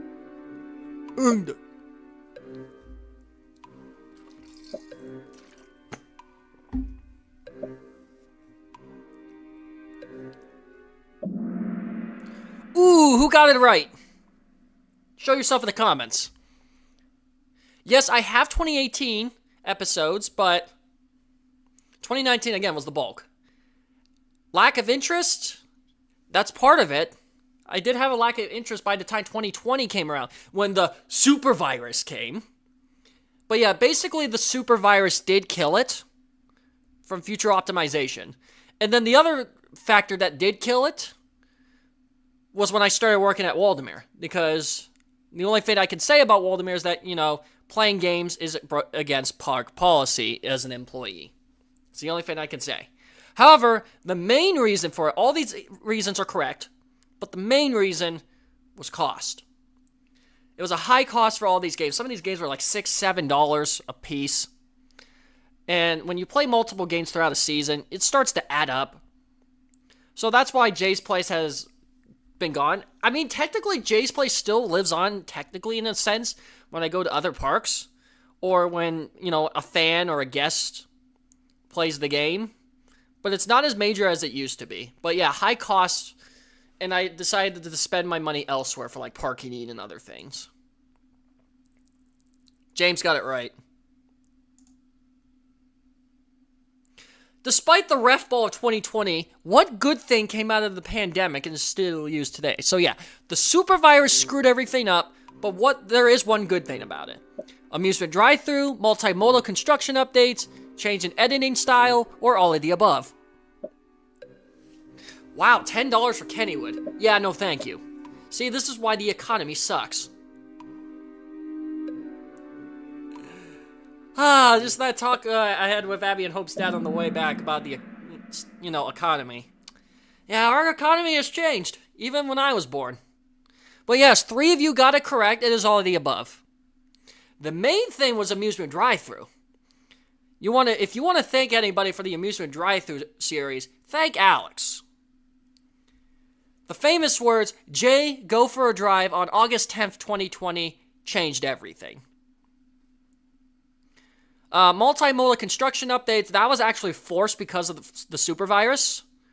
And that actually came out to be the better way because I stopped going to the park in the off-season. I thought it was too risky. So, that and then the changes editing style. But all of those were factors to make, because despite the crappiness of 2020, there were some good things behind the scenes that still applied today. Sup, Carrick? How did your live stream go? Hopefully it was good. Sorry about that stream rate earlier. Just wanted to see how your stream was doing and how everything was holding up. But Kaden is back in the lead. Question 20. Amusement Drive-Thru was created by Alex. With 30 episodes made, how many total miles did I drive? This is just a number. So, I'm not going to say the number, but guess. So yeah, speaking of the whole amusement drive-thru arc in Alex Take a Drive, I made 28 episodes are available to view. Actually, 27 episodes. I have 3 more to be uploaded. Ooh, who got it right? Show yourself in the comments. Only one of you got it right. Again, this was all number-based, so this is more of a metric. So again, I have 27 episodes already uploaded. I still need 3 more to upload, which are the ones from Ohio Mass Exodus, one off Waldemere one, and the Long Drive in Ohio from last episode 4. But the correct answer from all 30 episodes, one way, is 836 miles. That might not seem a lot, but again, this is based on one-way directions. And even this summer alone, I drove in like over 1,500 miles. Yeah, you missed out Dale earlier. He popped in for a little bit. And yeah, thank you for appreciating the raid. Thought it was a little bit of a friendly push. Hope got it right. Whoa, hello. She's making a run to Kaden. Kaden, you might want to go. Might want to run. Alright, what was going to be the major new park of 2020 in my travels, but was canceled because of the super virus? There's one major park here. There's no all of the above. Well, all of them are above, but what was the major new park? Seabreeze, Kings Island, Kings Dominion, or Idlewild?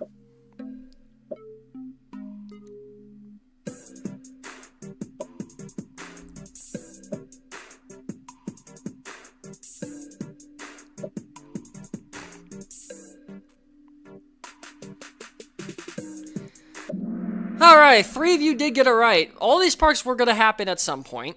I mean, Seabreeze was going to be combined for the Concerts and Coasters tour that year. And Idlewild, that was just going to be something else. And Kings Dominion, that was going to be a leftover trip from 2019 with Kings Dominion and Busch Gardens Williamsburg, which was also briefly reactivated in 2022, which never happened. But Kings Island was the major park. And if everything goes well, I am planning to visit the Kings Island next year. I definitely need to get to that park. So I'm planning a trip to Kings Island in the near future.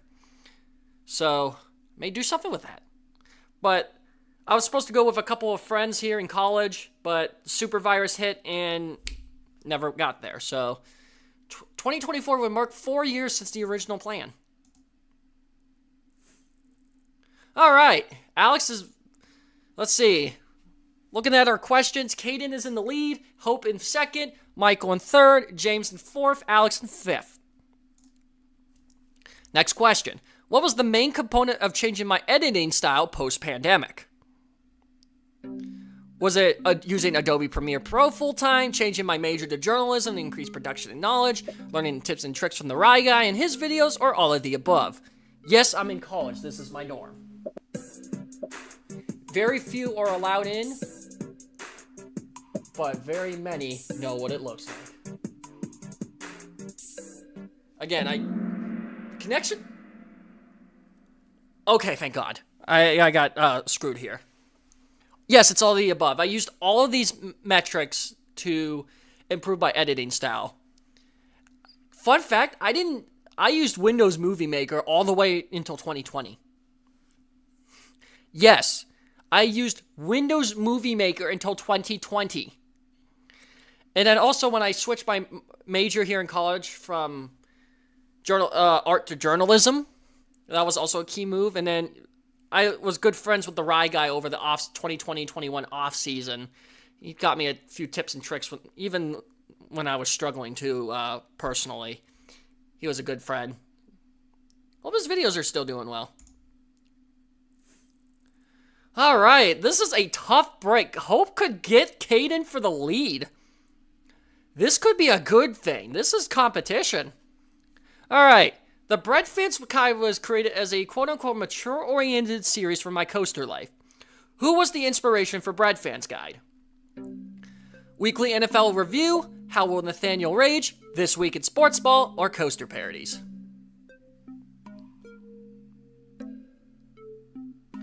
This is going to come from a very unlikely source. To the average person, this will seem as off the wall. Okay, 2 of you got it right. Urinating Tree. Now I'm going to explain this here. So, back in 2020, I got into this YouTuber called Urinating Tree, and I showed Alex about it on Skype.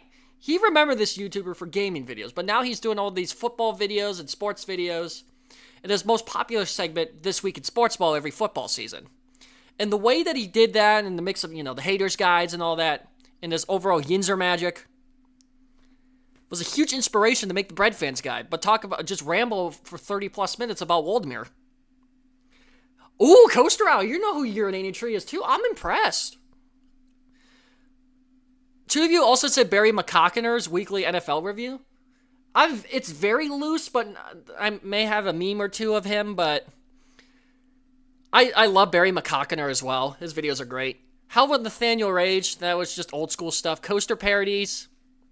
We're just about it. They are great, but again, this is more mature oriented, so this is why it's going to the more Urinating Tree. The son of the peeing willow. Hope is in the lead, guys. Whoa! What is going on? We have a lead change here with just 8 questions to go.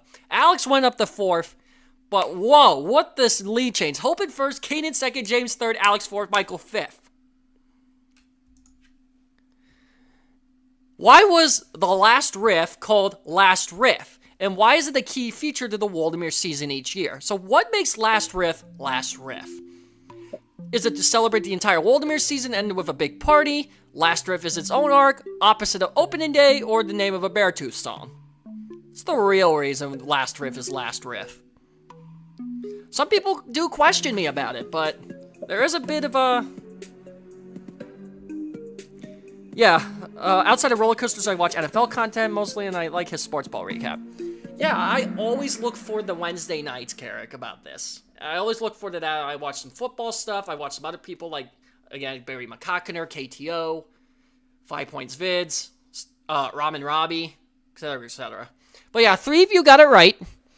Yes, 2 of you, I would have if you chose Square, I would have gave you half credit. Yes, that is a song by Beartooth, but that's not the real reason. The reason is Triangle for the 3 of you. I basically wanted something to celebrate the season of Waldemir and ended with a big party. And I started this whole Last Rift thing in 2021, as said in the question. Last Rift 1 was really good. It was a good starting point. We had like 6, 7 people. And then Last Rift 2 had about 10 of us. And then Last Rift 3 was the big salt. Ask almost anybody in this chat. Most likely they have heard of Last Rift 3, Lux Eterna Inamorata. That was a legendary 3-day weekend. And yes, again, I will be uploading that on my birthday. So get ready for that. Sup, Zoe? But yeah, Last Rift makes Last Rift. KTO, Flamlo, Brent, that franchise. Awesome. All right, Hope. Hold your lead. Hold the lead. We're getting into the more familiar territory, so you should start knowing this stuff. Everyone else, game on. Yeah, you will remember Last Rift 3. All right, go ahead. Question 25. The tourism arc proved to be a good side hustle to the amusement park content. What influenced the tourism arc? Archive videos from my Jay Zamanek account, the lack of activity during the off-season due to snow, filming elevators for my upcoming elevator channel, or just a cash grab to film more places to benefit my social status and get W Riz. It's a trick question. But there was one key part that made me start filming tourism videos, and it's from a very unlikely source. Be careful how you answer this. This Kahoot is going crazy.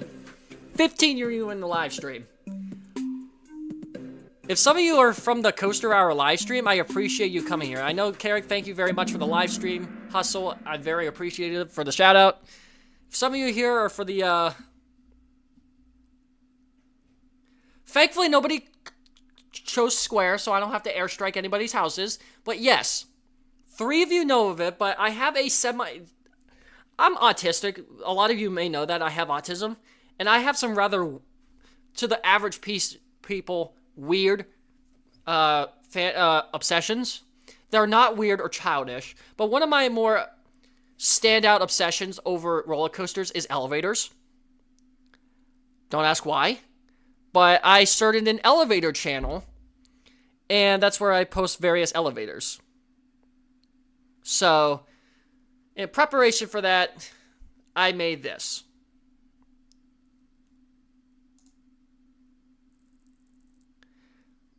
Wow, 6 questions in a row.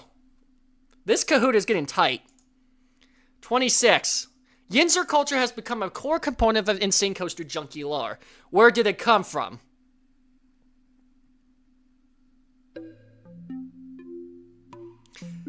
Now, this is going to be a trick question. It may not be what you expect. If you think tree, think again. I just gave you the hint.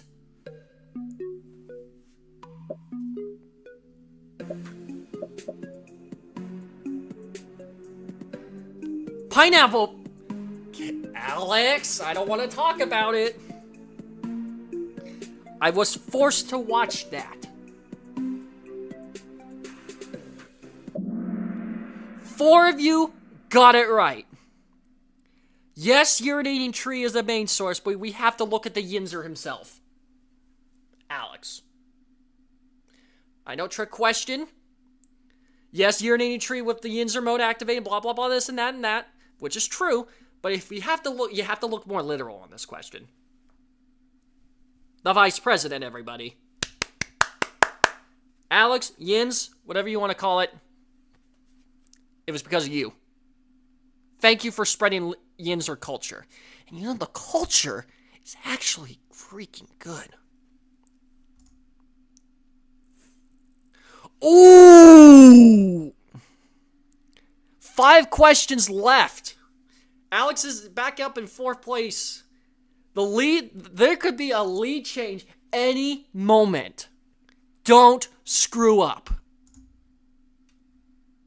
What major coaster enthusiast event that I attended made some unique changes in production for the future? So basically, let's look at the coaster event. Flying High Ravine Flyer 2, Ravine Flyer Frenzy, Hollywood Nights, or Coaster Mania?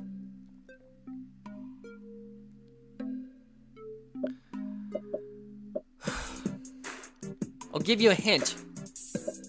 I got in contact with All hail, name redacted. Ravine Flyer Frenzy. That's right.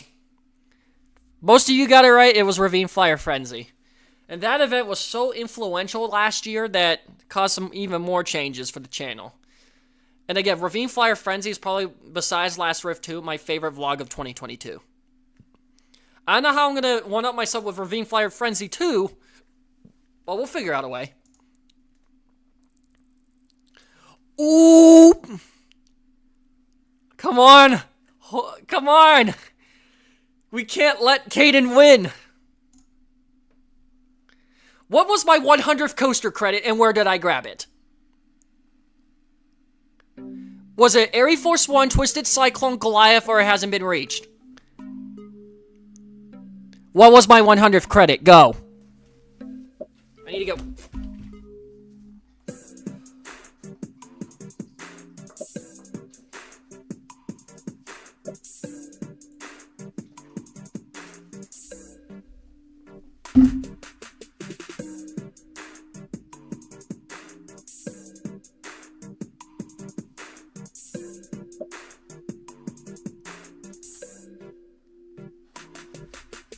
Oh yeah, you know this pick, Carrick. I made a good pick.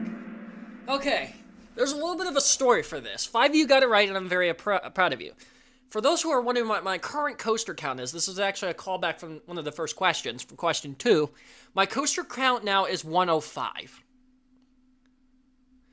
And no, Rocket Blast doesn't count. Palos, Kaden, Alex. Rocket Blast doesn't count. Otherwise, this would have skewed the information. However, here's the story. So, when I went down to Atlanta for my conference, I went to go to Fun Spot in Over Georgia, right? So, I got the 3 credits at Fun Spot, and after riding Air Force 1, I was at 99. So, any coaster at Over Georgia would be my 100th. And I was intent of doing it at Twisted Cyclone. So, I got my Flash Pass, everything scanned in, ready to go. Waited in the line for Twisted Cyclone.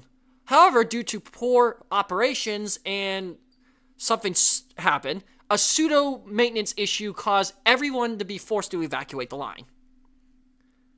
Shoot, what do I do? Next best option was Goliath. And I'm actually pretty happy that Goliath was my 100th credit. It's a very good B&M Hyper. It's actually a very good one. It's actually better than Behemoth. And the sad part of this whole story is that Twisted Cyclone never reopened. It technically did. However, the app I was using, that I was told to use for Flash Pass, never told me that Twisted Cyclone reopened.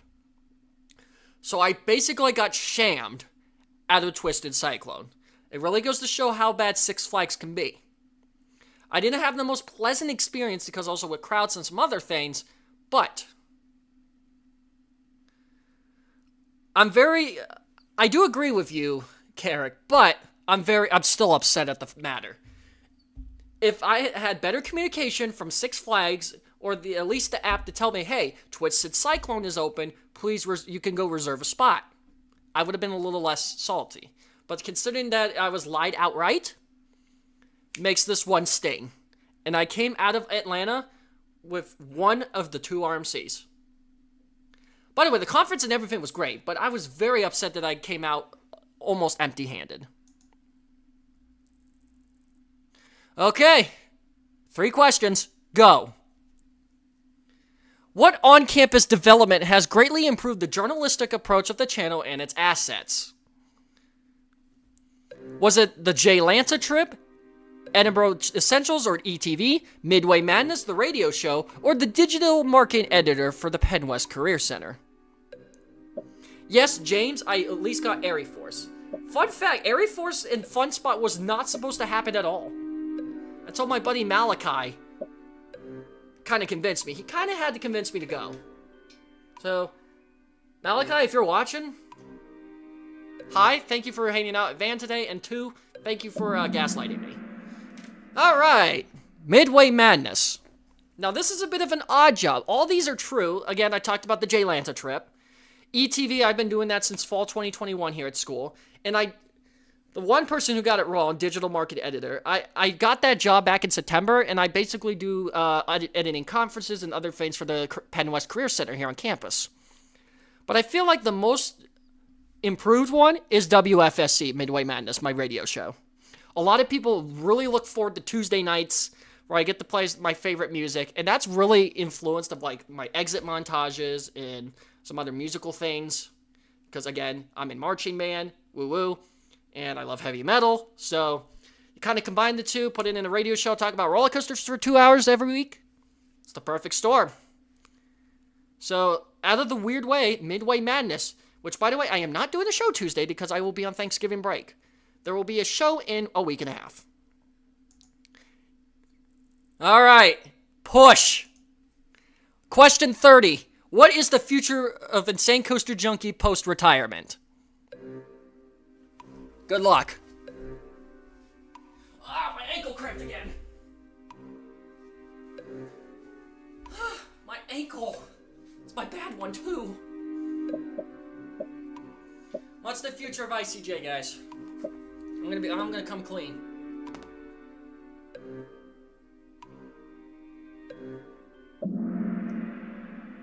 And I know we have one more question of that, but with that to spare, you guys earned your wish.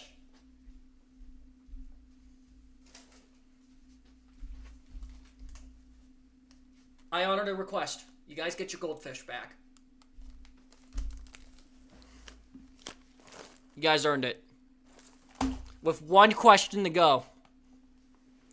But yes, all of this is correct. So in May, I'm going to graduate with my bachelor's degree in journalism here at Penn West Edinburgh. And right after that, I plan on doing my last season at Waldemere as an employee and season pass holder.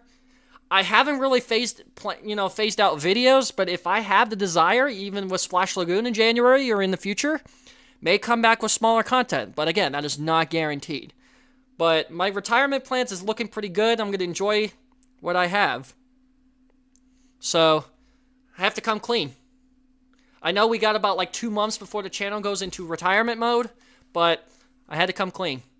And now the following question is a fun question. Have fun. Who's the better mascot?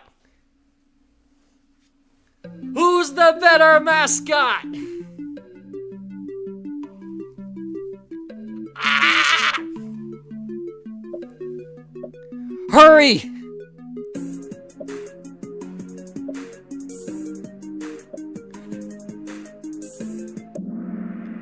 Ooh! There is only one correct answer here, guys, and that's Giant George. Everyone is... Abby, I lied to you. I freaking lied to you. Yes, Giant George is the one. Yeah!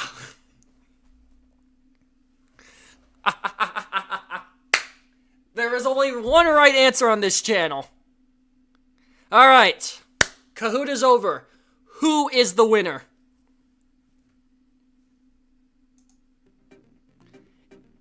In third place, we have Caden, who led most of it. In second place, we have Michael. And in first place, with a score of 17,808, Hope. She won Kahoot. Everyone had a good one. Alex was fourth, James was in fifth. We have a good runner-up. Congratulations to everyone who played in Kahoot tonight. I had a blast. This is probably my favorite Kahoot in months. Man, we had an intense game through the end. I mean, Caden was leading most of it, but from the come-from-behind win, Hope came out and beat everybody. And Michael, the surprise one of the... Yeah, Mikey. You were the surprise one of the year. Was second place. I'm impressed, even though we just bet the season. So, I'm very happy. Thank you guys for sharing this moment with me, and I love it. Let's see the reports. Didn't finish. Dries. Dries didn't finish. He died. But we had 10 players. Here's our things. We have Hope, Michael, Caden, Alex, James, Benjamin, Abby, Aiden, Dries, and Devin. By the skin of the teeth, thank you very much. Alright. It's about 10:50. We're going to come back and maybe do a quick Sporkle, and then we're going to do an NFL tier list ranking, so stay tuned. I'm going to go get some water and go stretch for a little bit. So, as part of this intermission, I'm going to play a little bit of Mark of Fatality, which is the brand new... I'm going to play the brand new EP, Last Breath Under 1,000 Stars.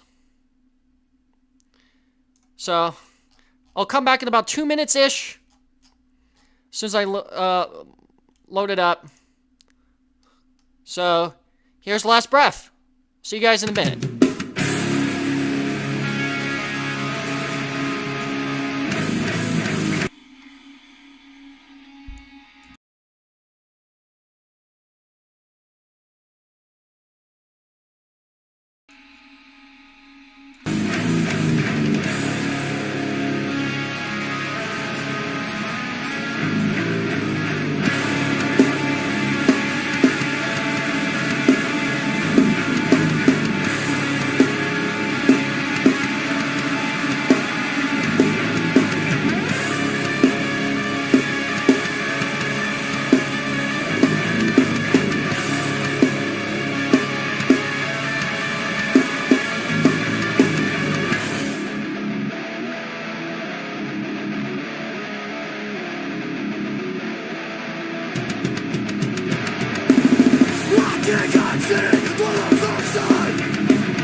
Ooh, I'm back. Okay, sorry about that.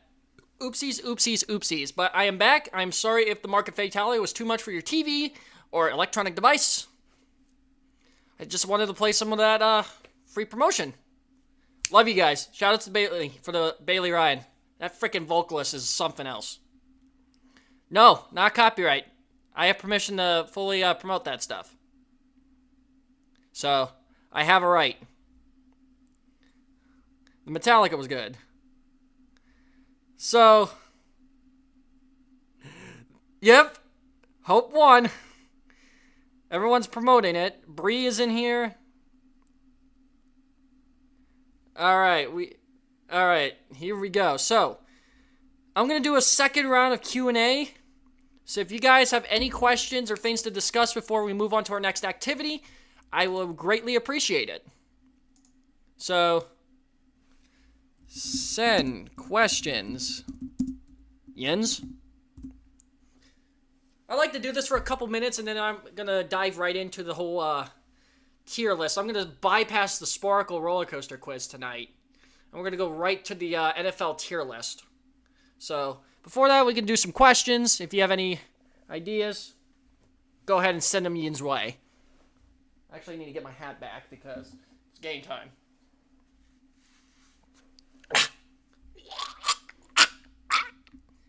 I sound like Kitty. Alright. Ooh, it's time for an actual question that's not coaster related. I'm actually okay with this. Rank the top 10 cities in Pennsylvania. Ooh. I'm going to need a map. Good question. I'm going to need a map. Does small cities count too? What are we looking at? Population over 100,000, less than 100,000? What are we looking at? There's certain requirements here. Or is this just free roam? I don't really necessarily have like a comprehensive list of things to rank. But I'll go through some of my favorite cities. Just out of context. Obviously, you have Erie, where I'm born and raised from. Edinburgh as well because of my college town and where I go to school. Other than that, I have some other things. Pittsburgh's probably going to be my favorite city in Pennsylvania. I hate to say it, but yeah, Pittsburgh is my favorite city in Pennsylvania. It's a fantastic city. It's like a second home to me.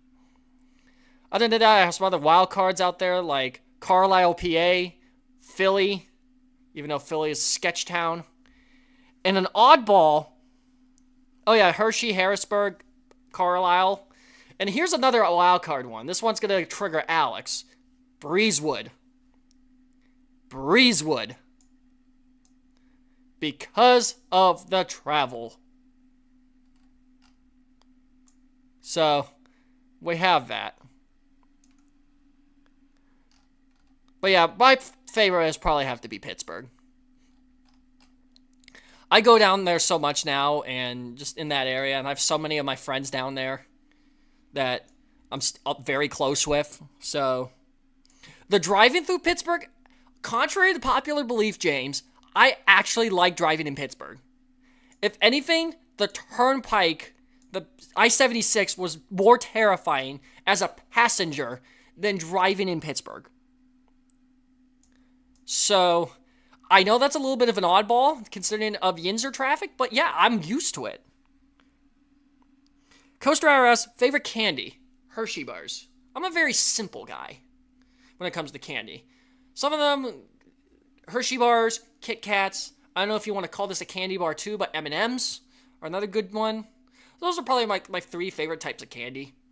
I'm not really that big on Snickers or Reese's Cups or stuff like that. But if I have to go basic, LA Drive-In. I heard LA's a nightmare. But yes, James, I actually like driving in Pittsburgh. It's actually one of my favorites. Can't say Alex, but favorite person. I know he's outside the market, but Thomas. He's in our immediate friend group, our Yins group. And he's a Yinzer that is outside the Yinzer, but is in the Yinzer. You get what I mean? But it has to be Thomas.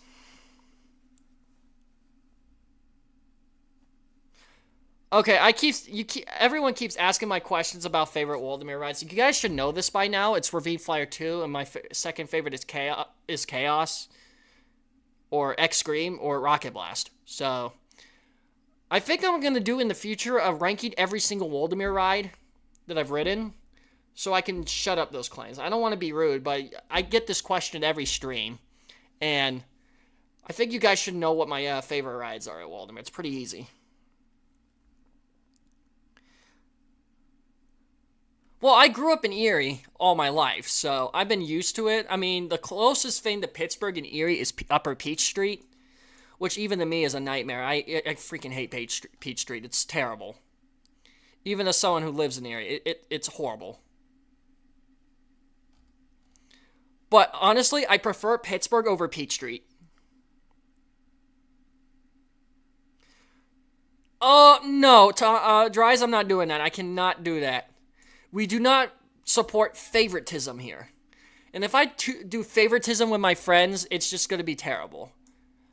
The best gift of having YouTube is all you guys anyway, so I'm not going to even get into that question. Yeah, you'll eventually make it to Erie for Waldemar. I'll eventually make it out to California to get to those parks. The problem is I've never been outside my time zone, like the Eastern time zone. So that's kind of been a problem. So I don't know the necessary thing about jet lag. But I know internal time zone jet lag called Atlanta, aka overnight flight. That overnight flight almost killed me because of how terrible it was.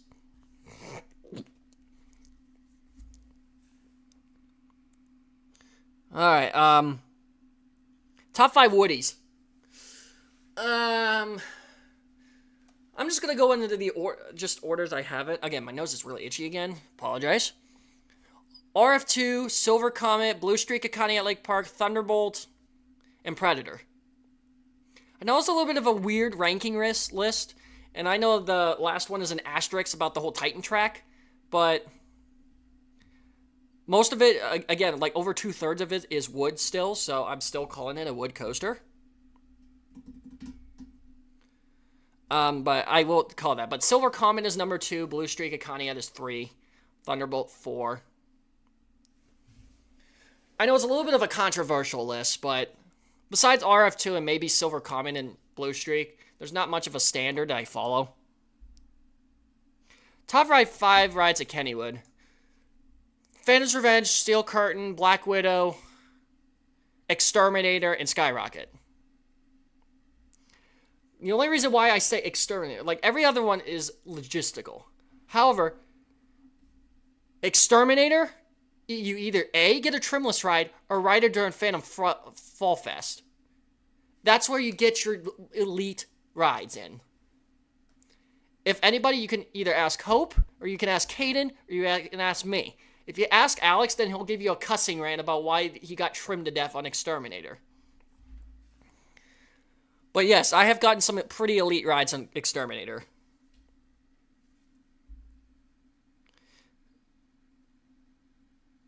Yeah, Peach Street is a nightmare.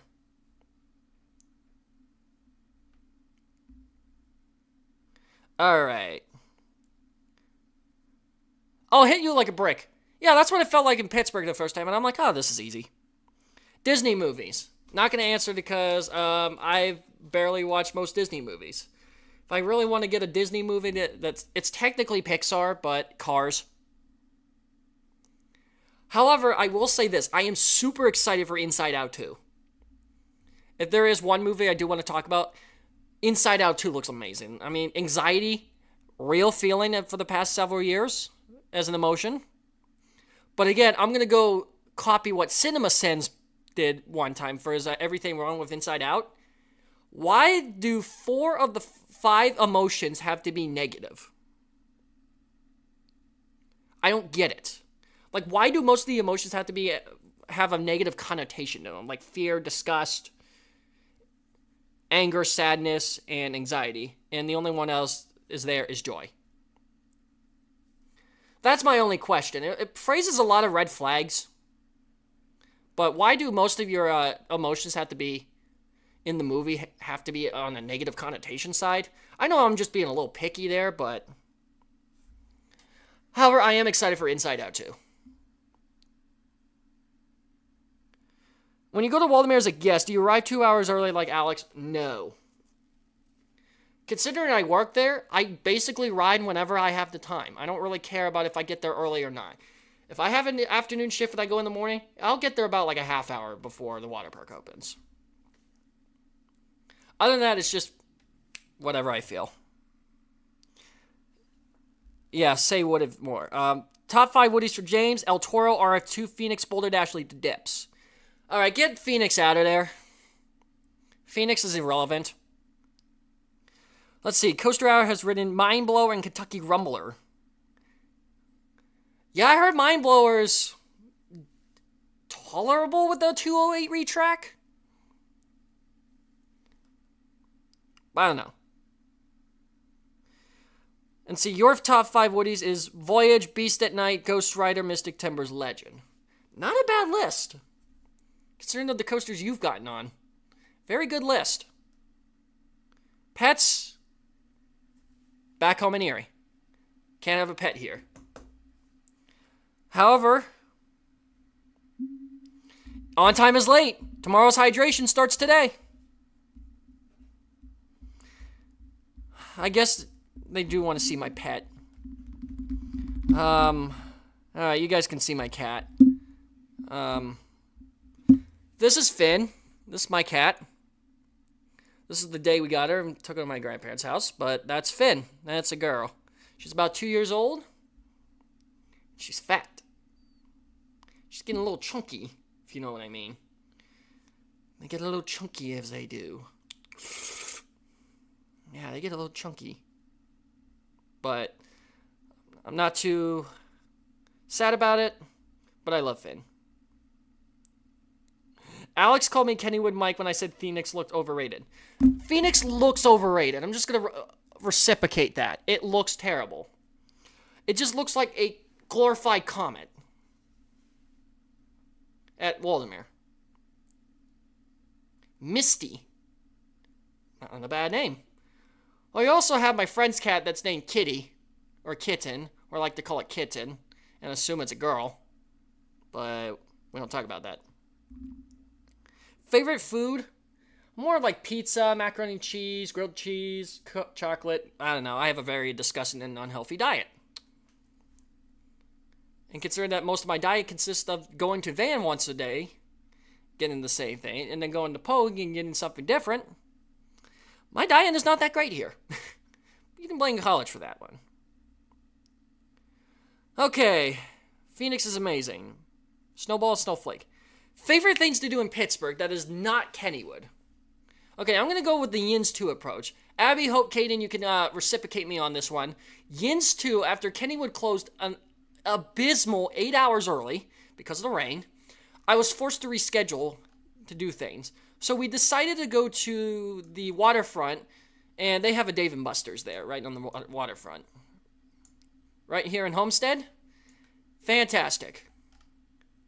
Very beautiful place. And then we also ate Eaton Park, which also has the famous... We have the famous picture of us in the parking lot with my Yins group that Abby and Hope's dad took. I have the picture, but this is the picture that really exemplifies my friendship with these guys. But other than that, my other favorite place to explore, besides, hanging out, is the University of Pitt campus. Now, Caden will know this one because of my obsession of elevators, but visiting the Cathedral of Learning in Pittsburgh is an absolute must. That thing is like a touristy arc on its own. It's this big cathedral. It's the second tallest building of its type, like a second tallest academic building in the world. It sits about 530 feet in the air. It's fantastic in there. You have to go. And the inside of said cathedral looks like Hogwarts. And it's pretty much easy to get lost. So, yeah, obviously hanging out with friends and stuff and driving around downtown Pittsburgh. But my absolute favorite is visiting the Cathedral of Learning. Would have been nice to go to Heinz Field, but whatever. I refuse to call it Acrisure Stadium. Yes, home cooking. Favorite dessert at Waldameer? The cookies. Absolute must. Cheer on the best NFL team, the Pittsburgh Steelers. No. Shut up.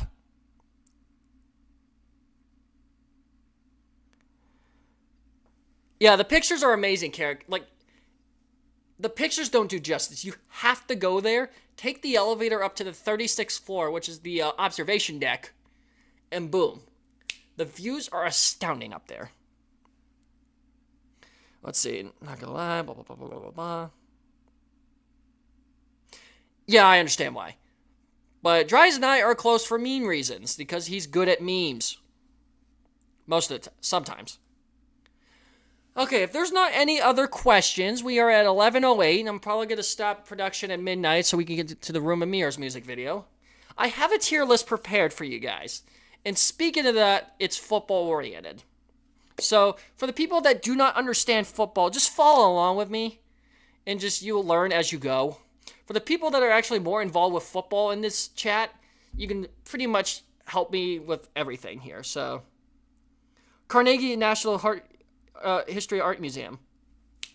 I did hear about the Carnegie Museum. It's pretty good. I did some really good stuff in Atlanta, too, so that was actually pretty cool. But I have a tier list ready to go that I found a default, and I'll share you what the tiers are, and then we can go from there. Again, for the casual football fan, I'm sorry this may bore you to death. You actually may be more confused than anything, but if you are a football fan, feel free to play along. So we have all 32 football teams down here on the thing, and again, I've been paying attention a lot with football over the years. Here are the tiers. We have Super Bowl favorites, Super Bowl contenders, playoff teams, potential wildcard teams, missing playoff teams, just missing the playoffs, mediocre at best, young but intriguing, and number one pick contention. So these are all the tiers that we're going to go at. And I'm going to start right off the bat with the Cleveland Browns. I have to give my home pick. I have to start with the Cleveland Browns. And I'm actually going to pick all the fan bases for the channel. So, Browns, Steelers, all of you guys. Whoever, my fan base, whoever they like, I will start with them. They get priority. So, I'm going to start with my Cleveland Browns because that's where they are. And this has been a very up and down season for me. Honestly, with all the injuries, Deshaun Watson, and now him being injured for the rest of the season because of that broken shoulder. But somehow, that defense is electric. That is an electric defense there. I mean, you got Myles Garrett as the potential defensive player of the year. And he just has now over 10 sacks in the past consecutive 6 seasons. You have a good offense, but it really reflects your quarterback. So I'm just going to say potential wild cards. I'm going to agree with Carrick on this. I could still see them going, if Dorian Thompson-Robinson is good, then or PJ Walker carries them with that defense, then I could see as a potential wild card as a 9 or 8 or 10 and 9 and 8 or 10 and 17. But it's very, very slick. But I feel like once they get to the wild card, they'll lose. All right, I'm going to go with Alex's team, Baltimore Ravens. I have them as a playoff team, but not Super Bowl. They're 8 and they got one of the best records in the league, but there's still a couple more steps into that direction, and I feel like Lamar has having one of his best seasons this 2019. I mean, if you look at the stat line, Odell Beckham Jr., and you have your recent new running back. But Marlon Humphrey has just been injured for the rest of the season, and that could really affect him in the passing game, especially. So, I say Super Bowl contenders, but we haven't really seen how Lamar plays in the playoffs. He's kind of had the Peyton Manning effect, gets to the playoffs and doesn't really do much. So I have them as a playoff team, but I don't see them making a deep run. All right, Pittsburgh Steelers. I hate to do this to the Pittsburgh people. I know a lot of you are Pittsburgh fans, but I see them as a potential wild card as well. Apparently, they're having a really good season with Kenny Pickett. And, again, I'm just going to say this, Mike Tomlin is just doing his BS voodoo magic to be at 9 and 8 and somehow sneak into the playoffs. Somehow. Just potential wild cards. If they keep this up, they are definite playoffs, but they are potential wild cards right now at the moment. All right, marching around. Dries' Eagles. I'm going to jump to the NFC for a little bit. The Eagles. I'm going to still say Super Bowl favorites because they've been having a monster season this year. And besides that one loss against the Jets, I haven't really been too worried about the Eagles. They got a really heavy favorite game Monday night against the Chiefs. I don't see that slowing down. I mean, Jalen Hurts is one of the best quarterbacks in the NFC. He had a really stellar Super Bowl against the Chiefs last year. And I see that continuing their momentum come playoff time. So I had them as the Super Bowl favorites. And also Super Bowl, we're not going to get to that. So Dries for your Eagles. I'm going to go with that. All right, Caden, you're next. Your Buccaneers. Now, this one is a tough pill to swallow because you guys have my old quarterback, but I hate to say, you guys are a bit mediocre. Ever since Tom Brady left, Baker hasn't really done much in Tampa Bay. You had your first 3 games. You had a very good hot start, but I feel like Tampa Bay is just going to go regress to where they used to be, and they've just been not that entertaining of a team to watch. So, I had them as a mediocre team. Again, for you Bread fans in the chat, feel free to agree, disagree. You can play along with me. Again, if you're not a football fan, I know I'm sorry, but feel free to play along. All right, Thomas, I didn't miss you about your Chargers. And this is mainly because of Brandon Staley. You're missing the playoffs. Brandon Staley is a freaking idiot of a coach. You guys are missing the playoffs. I have you guys at like 9 or 8 or 8 or 9. I know I have you guys, like when Thomas and I did our predictions, 10-6, like 10-7, 11-6.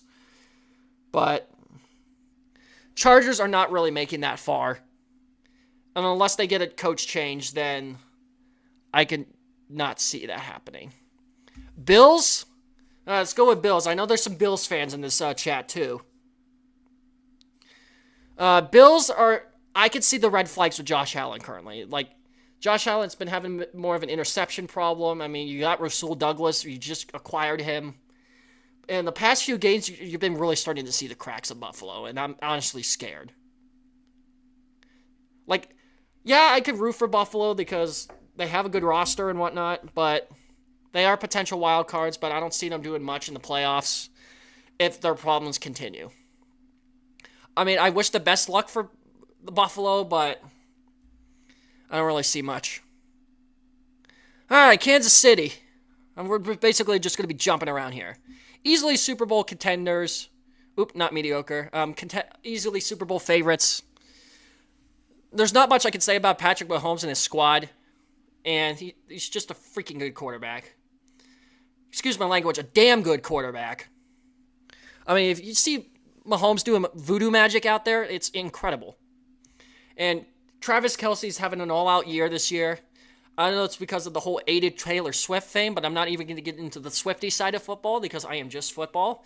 But Kansas City is, at the pace they're going to be rolling to the Super Bowl again. So, they're rolling like anything else. All right, this is going to be a fun one. We're going to go with the Detroit Lions. Now, Detroit is having a season for the ages. They're 7-2. They're having a really good season under Dan Campbell. This team has been a fun team to watch. I'm going to go on a bold move and say they're Super Bowl contenders. I know that's very risky for how they've been, but considering how they've been doing.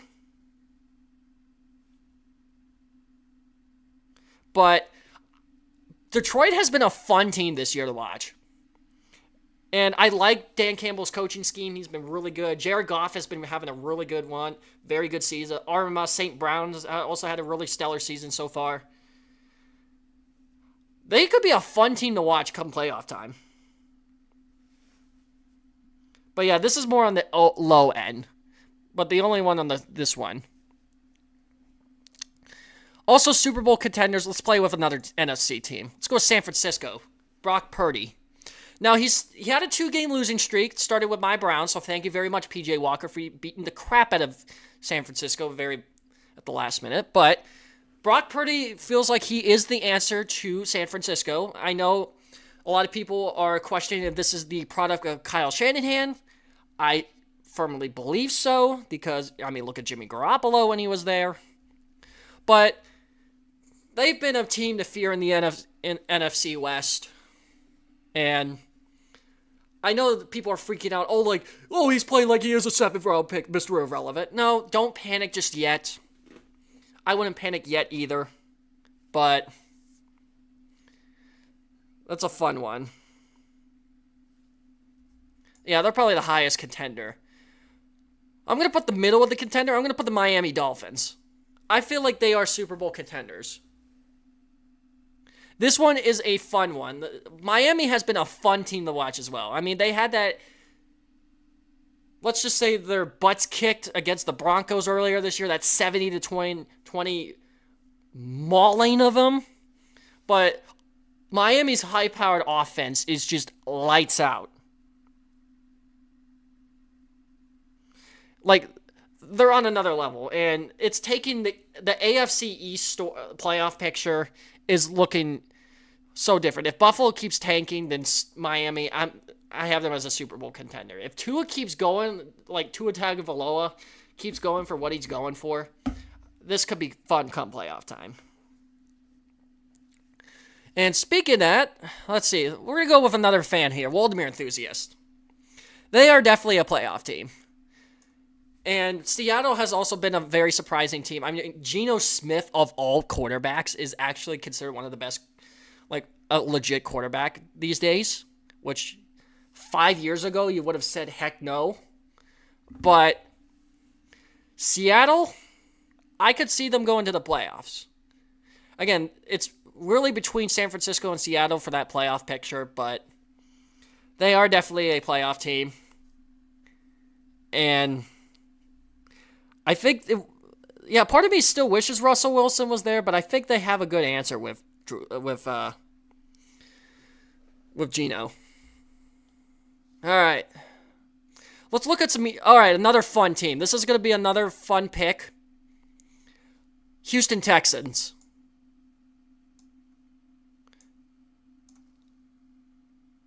I'm going to say Houston for the playoffs teams. Because, one answer, C.J. Stroud. He's probably looking one of the best rookie quarterbacks of all time. And some of the games I've watched from Houston and some of the highlights, my God, that game against the Buccaneers just really seals the deal. I mean, the last game, I believe he had like 470 yards, which is insane. I know I would say wild card, but if they keep going and like C.J. Stroud's up there for like offensive rookie of the year, he's even in talks for MVP picture. And then also like new acquisition like Tank Dell. Like you got a good team on your hands if they keep up. That's why I say it that way. I understand your decision, Carrick, for like potential wild cards, but I really see some faith in this team. All right. Dallas Cowboys. I'm going to say them as a playoff team, but on the very low end of the playoff team. They are on the very low end of this spectrum here because, yeah, they are playoffs, but again, you know the Dallas Cowboys rule. They will get eliminated in the divisional round. They will not make another conference championship game. End of story. It's just the way they've been since the 90s. All right. Let's look at our teams here. The NFC South is a very hard team to predict who's going to the playoffs. I mean, Tampa Bay we're not, Carolina not. It really is between New Orleans and Atlanta. In the way I'm going to say, this is going to be a tough pick. Atlanta is a potential wild card, but on the very low end of it. And I'm also going to double head this one with New Orleans as well. The NFC South playoff picture is very, very odd. It's probably the Saints because of the whole Derek Carr situation. But there is one team that has to be a wild card, so I have to put Atlanta. So I have to represent one team at least. So I feel like Atlanta has the most stable roster. I mean, Desmond Ridder is having a fantastic season. It's just their quarterback stint and their defense just needs work. And again, when I was in Atlanta, I got to walk right past Mercedes-Benz Stadium, and it's actually phenomenal. As a Falcons fan, I think Atlanta will not make it, but unfortunately, I have to choose a team. It's either Atlanta or New Orleans, but both teams are mediocre. All right, next team. This is going to be a fun one. The New York Jets. Young but intriguing. I only put it in this one. This is not necessarily a bad category, but consider their roster and everything going up there, and considering Aaron Rodgers is scheduled to come back very soon from his torn Achilles injury. I know they have not been the best because Zach Wilson, but I mean, you have Garrett Wilson, Sauce Gardner. You have a really young, like a very young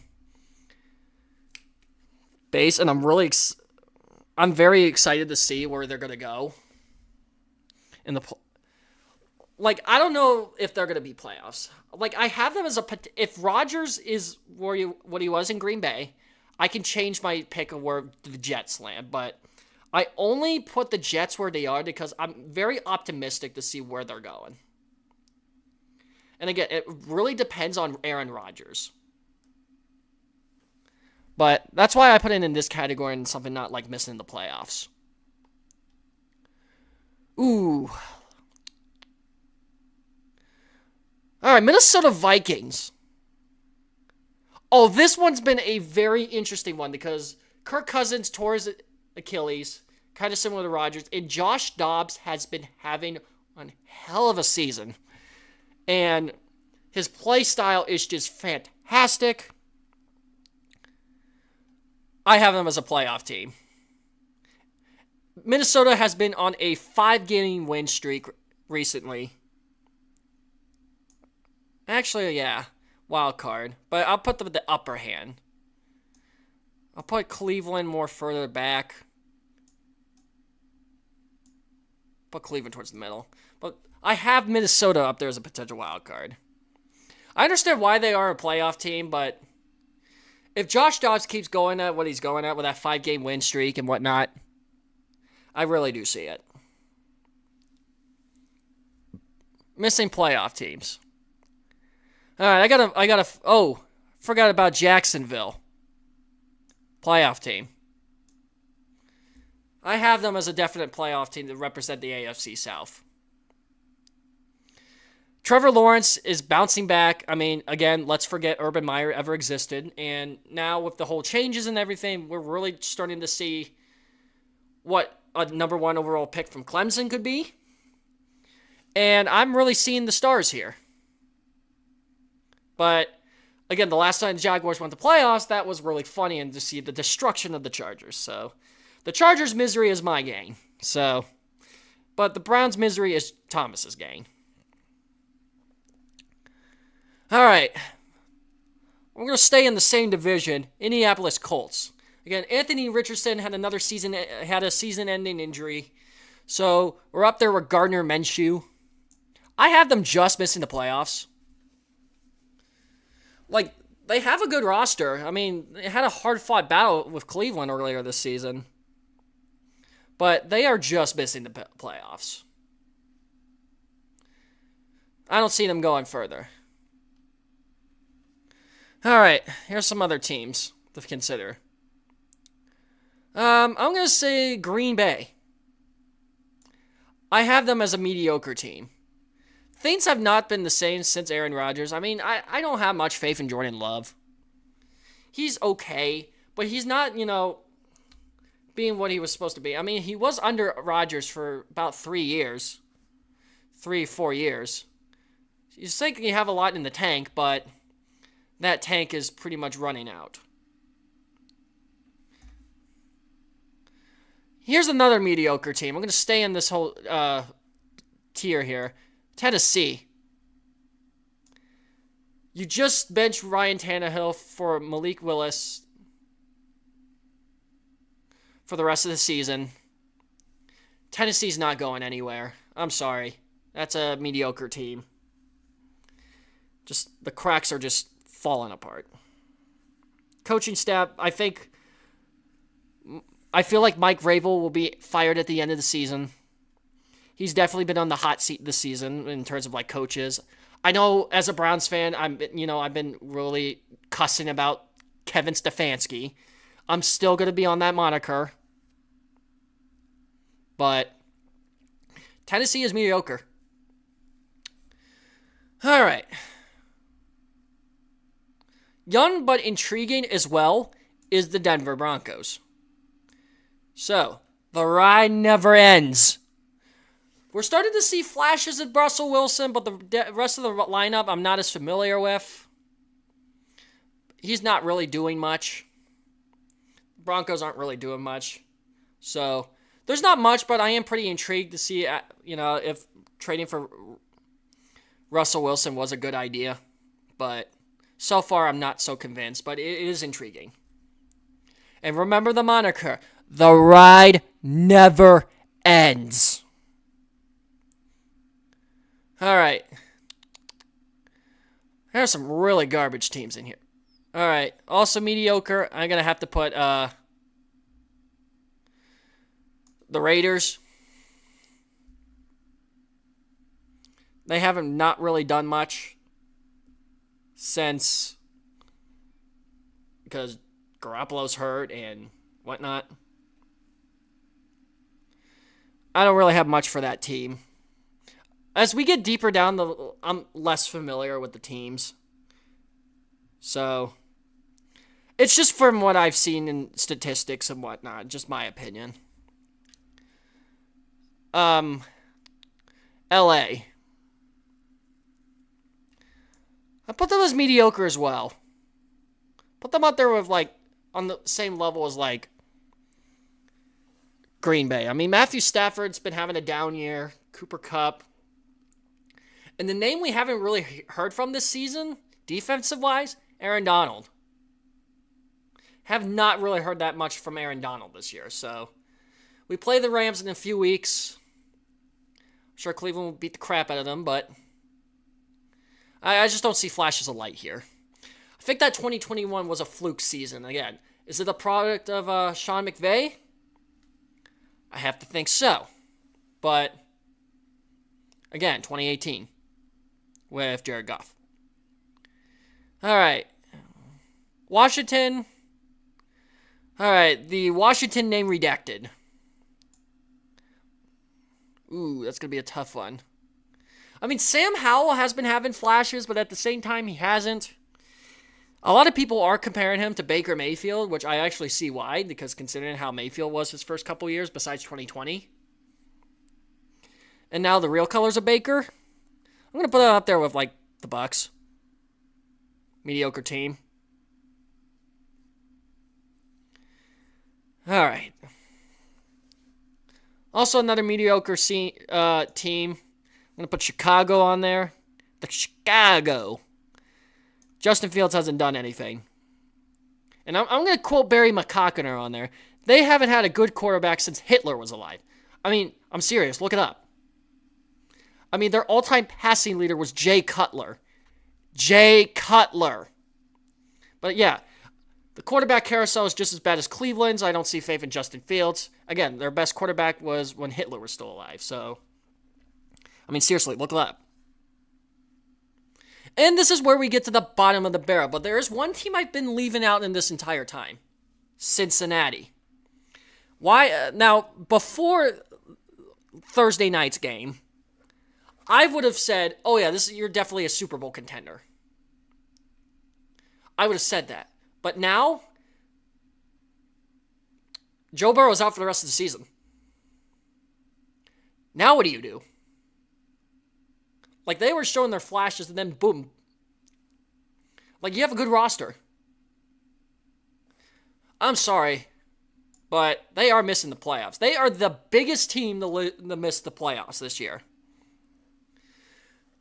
Again, if this was pre-Thursday night, I would have said they've been Super Bowl contenders, but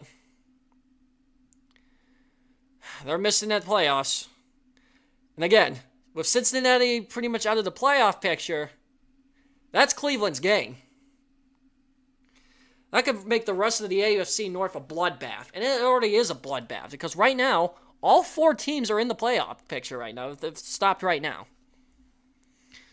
All right, we have some couple teams here.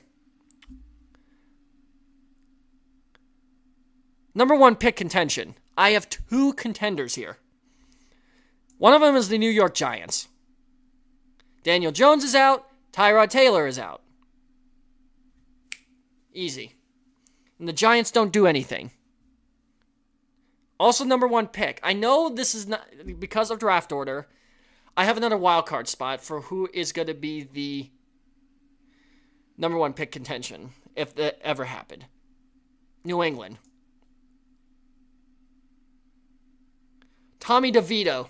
That's right. Yeah, that's right. Tommy DeVito. It's been a horrible year for backup quarterbacks. But yeah, I have the Giants and Patriots as if they get the number one pick. I know because of draft order, and technically, Carolina has that, but that's how I feel here. Carolina,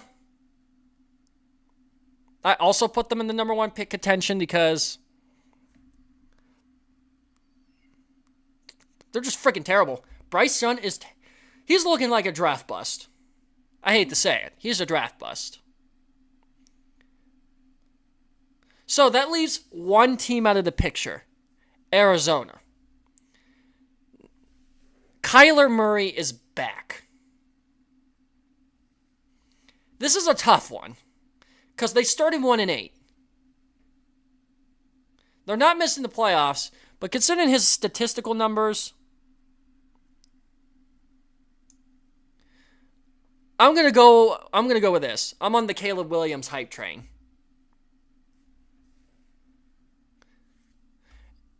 And more so, but yeah, this is my contentions here for the playoffs. But yeah, I think they're going to move on from Kyler Murray. I believe, Caleb Williams will go there. So I'm on the Caleb Williams hype train. So this is the Jay Zemanek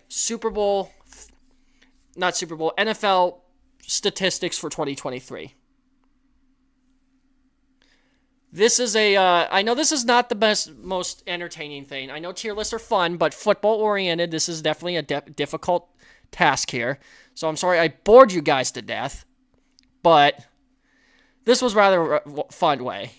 We had some realistic expectations. We had some, wild card stuff in there, but this is my comprehensive list of teams. And I feel like this is pretty accurate to the actual NFL playoffs, what's going on right now this season. Again, feel free to disagree with me, but you will respect you're allowed to disagree, but you will respect my opinion. And that's my comprehensive list. I think I did it pretty well for a guy who likes football. And I'm actually going to take a screenshot of this so I can have this for future reference.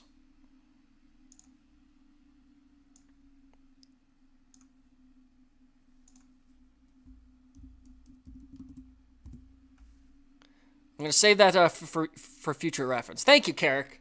Glad you played along a little bit. It was nice to actually have someone else as football knowledge as me to have fun with this. I know we dropped to 5 viewers. I know most of it got bored because of football. Let's see. Hope tagged me in the post. Devin uploaded a video. Bree texted me. The Waldemir Buddies. Yeah, depressing. So, what do we have here? Tagged post.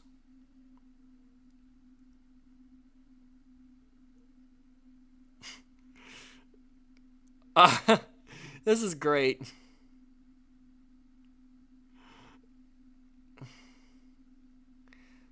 Oh, I love that post.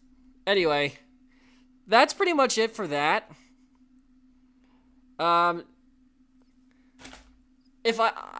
If I do come back on YouTube, I am doing something for my 10-year anniversary next year. That is one thing you guys can count on. I will do something for my 10-year anniversary. I can't believe the channel's going to be 10 years old next year. So, I'm going to play Room of Mirrors in 20 minutes. What do you want to do? We got 20 minutes to kill. Because once midnight hits, we're going to play Room of Mirrors, and we're going to play that as long as we don't get copyright. We get blocked. Again, I don't care about copyright claims. I just care that we don't get blocked. So, what's next? You guys you can do some last-minute questions. We can play the Oregon Trail. We can do whatever. And I'm looking at my live chat here. But yeah, that's probably a good idea, Steven, for my 10-year anniversary stream next year. Keep my screenshot from this year compared to next year. I like that idea. I actually will go with that.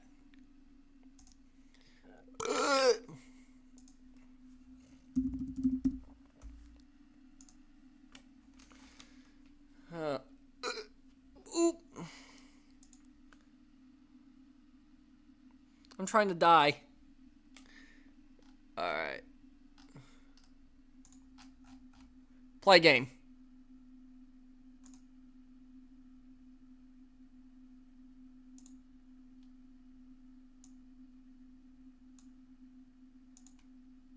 Alright. I think it's time for an ICJ favorite.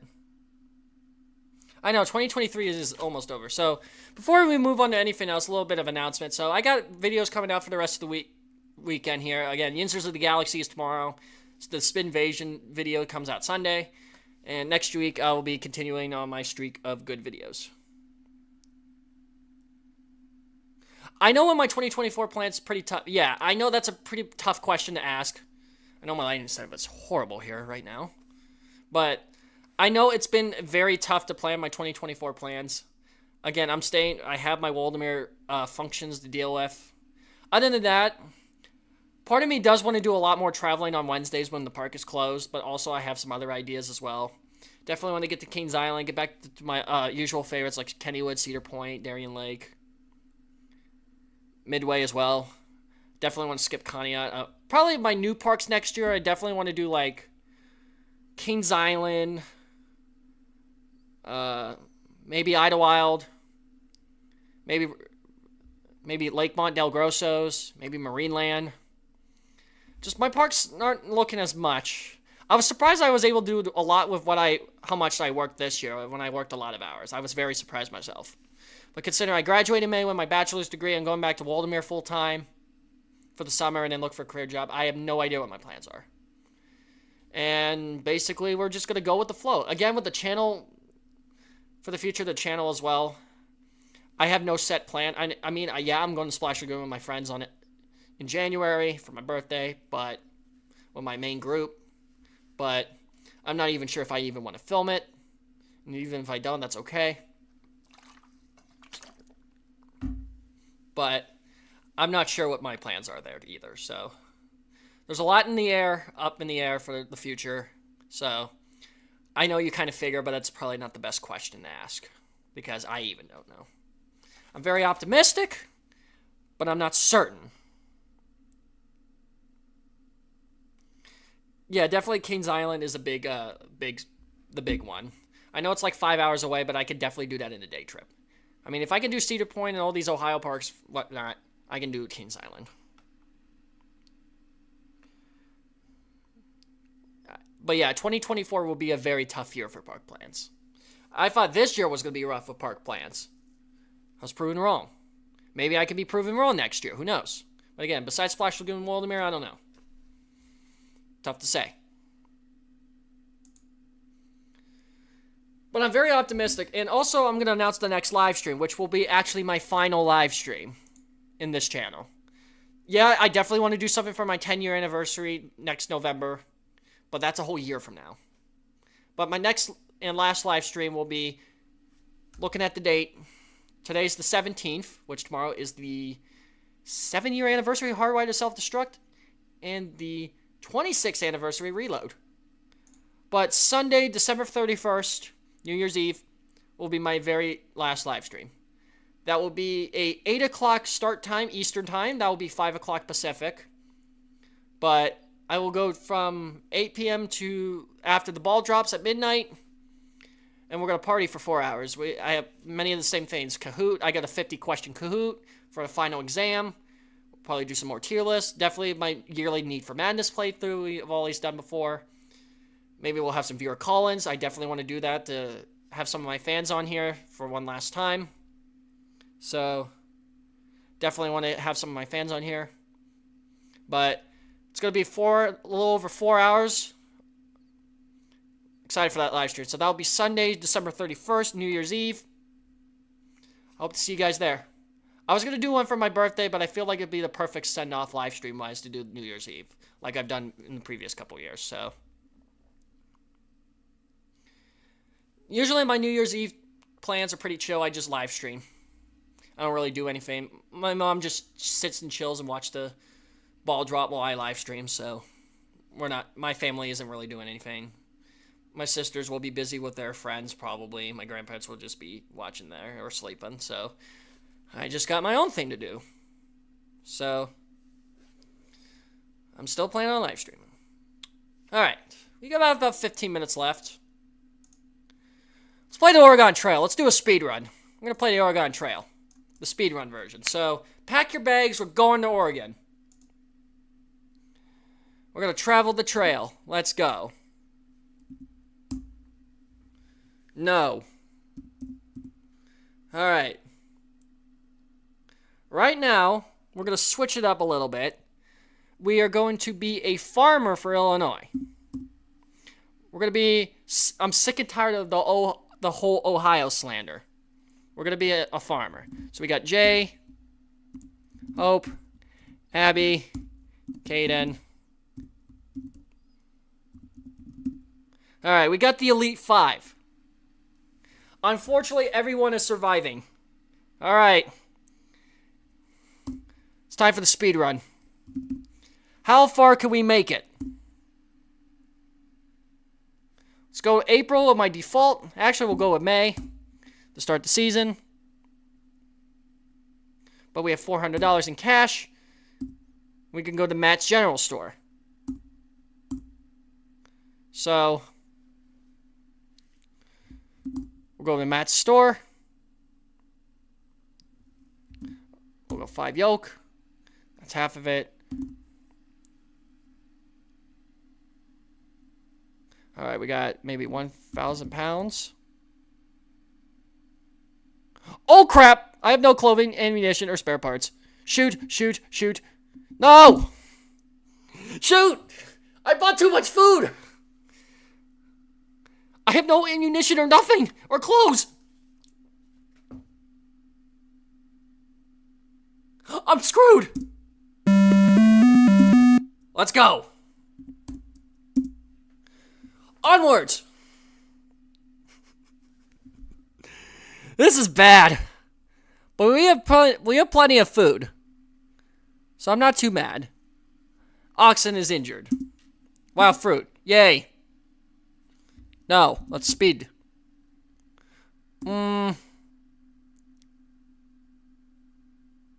gonna cock the wagon.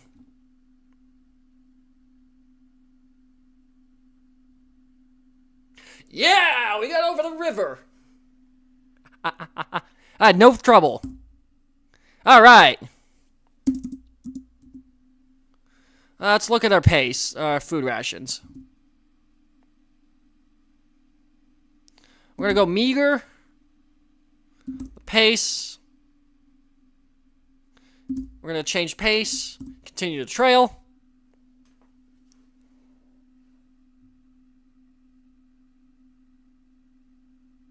No. Ooh. I'm gonna cock it.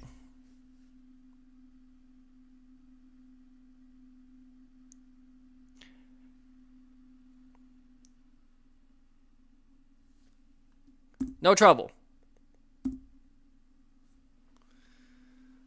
All right. We're at the next fort.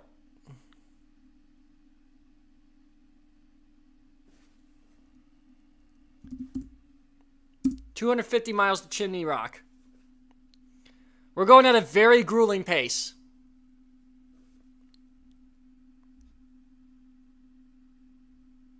Thomas has exhaustion. Of course. He was tired of that loss tonight. Everyone is doing well, and Thomas has died. On Paul Nelson's birthday. Excellent work. You died. Well, we didn't need him. Oh, crap. We lose for 3 days. Ah!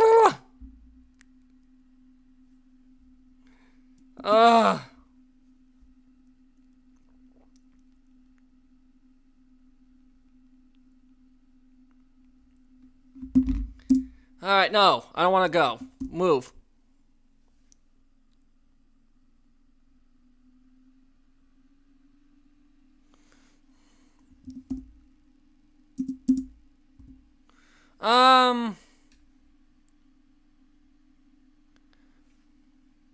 I'm gonna attempt to trade. Let's do a trade. Oh, I don't have a wagon ton. Oh, shoot. Hope has a broken arm. Oh, no. Here we go again. Hope has a broken arm. The W Chaperone group is failing us.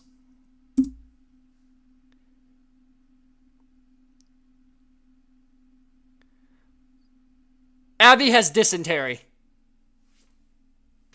Oops. This is great. Ah! Severe thunderstorm. Lose a day. No, I want to trade. I want to trade.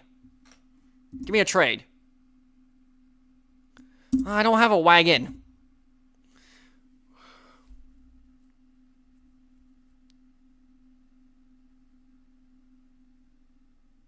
Caden has a fever.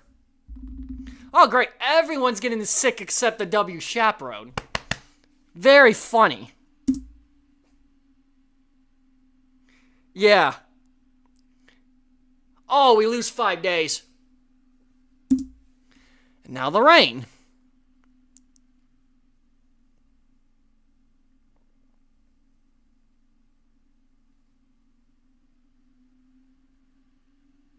All right.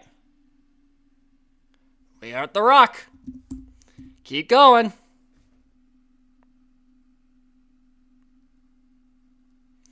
All right, we've almost traveled 1,000 miles.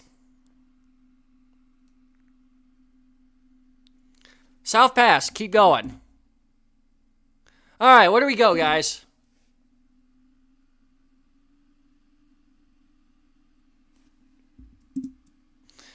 All right, green. Let's go to the fort. That's the safer one. That's the safer option. We'll go to the fort. Woo, wild fruit. Everyone's in poor health. But I'm still surviving. Ah! Give me the wagon. Woo! We repaired. Trade.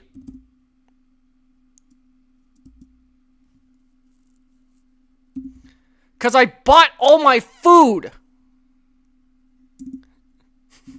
I'm a bad chaperone. I just get food. No clothing. None of this. None of this.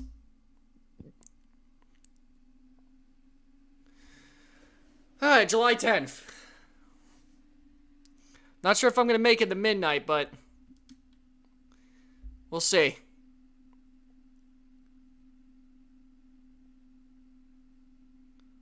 Oh, water. Water. To the fort.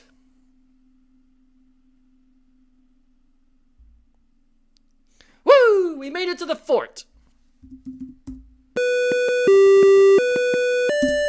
Okay, that sounds like the Schindler time on Schindler elevators. We have no money. We have no money. Talk to the people. I don't care about Rebecca. Trade. I don't have this. 1. Continue. Ooh, yeah, we got some wagons. We have some very good wagons. What's my gravesite? Oh, Abby has a broken arm now. Everyone is getting injured except the ringleader. And you get wild fruit. Hope has a broken arm again. Wow, broken arms in this. Inadequate grass. Uh-oh, rough trail. Die. More rough trail. It's a water crossing. Abby has chloria on August 1st. No. 6 feet deep.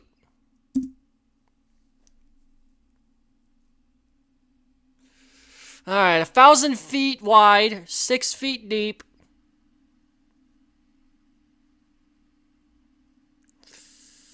I don't have money. I can't hire a name redacted to help me. We can't do that.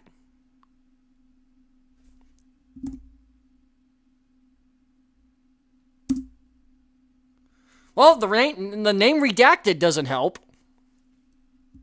We haven't had rest. Nope. Caulk the river. It's worked the past couple times. Ah! I lost food. Well, we didn't need that food. This is the Snake River expedition. I only have 150 pounds of food. And the oxen died. And lose a week. Well, we're not making it, guys. We're not making it. And nobody has died. No, keep going.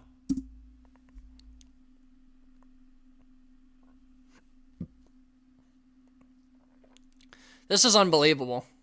How is everybody surviving? Oh, we have no food.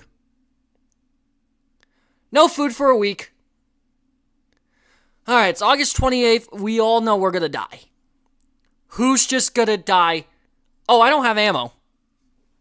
Remember, I spent everything on food on accident. I don't have ammunition. I don't have anything. I have no bullets. I'm screwed. Everyone's gonna die. The name redacted found food. The name redacted found food. Yes. Oh, we can keep going. Where do we go? The Walla? We're almost there. We're almost there. Oh my god, we're almost there. We're going to the fort. We could make it. Abby has measles. Don't die on us, Palo. And she died.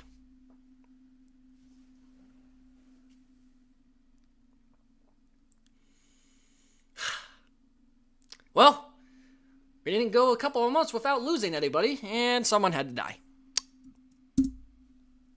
Alright, let's move on. And we have no water.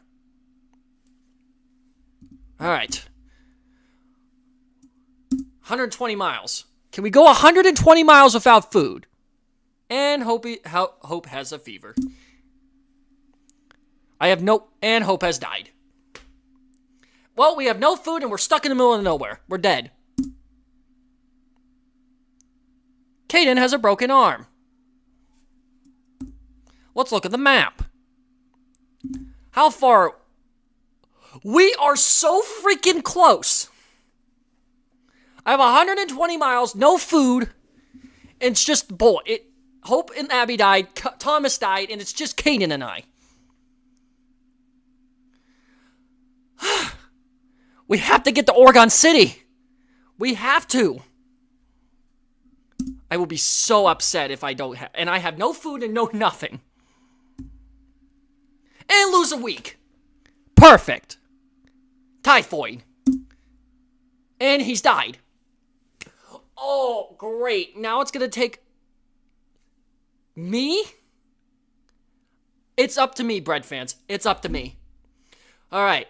With no food, 66 miles to the next landmark, very poor health, warm weather. Will Jay make it to the next landmark?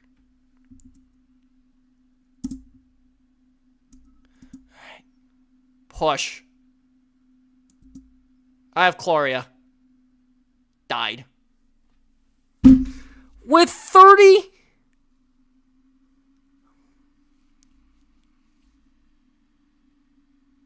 With 30 miles to the next landmark...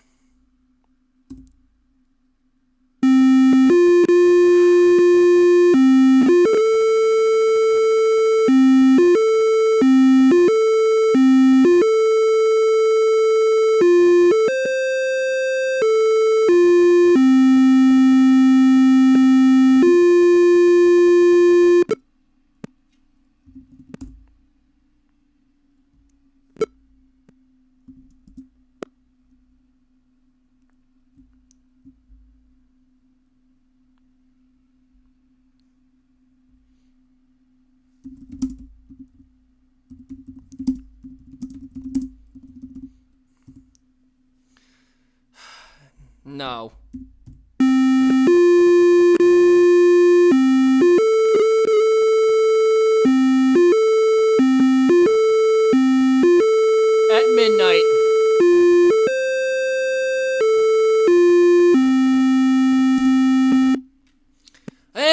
all died. Unfortunately, that makes the end of the stream. But before that...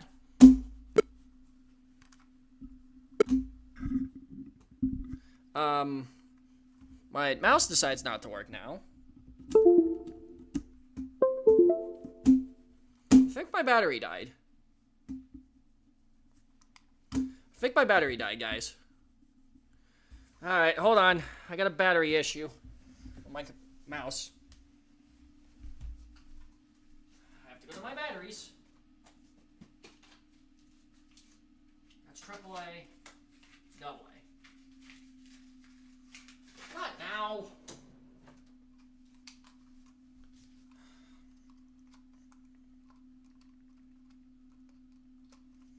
I'm so sorry, guys. The battery has to be dead. Alright, I got a brand new battery for my mouse. We're good.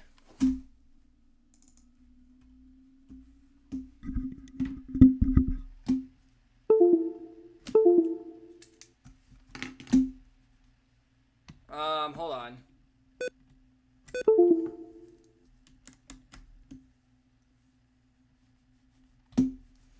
What's going on with my mouse? I think it froze. Please tell me my computer didn't freeze. Oh, come on.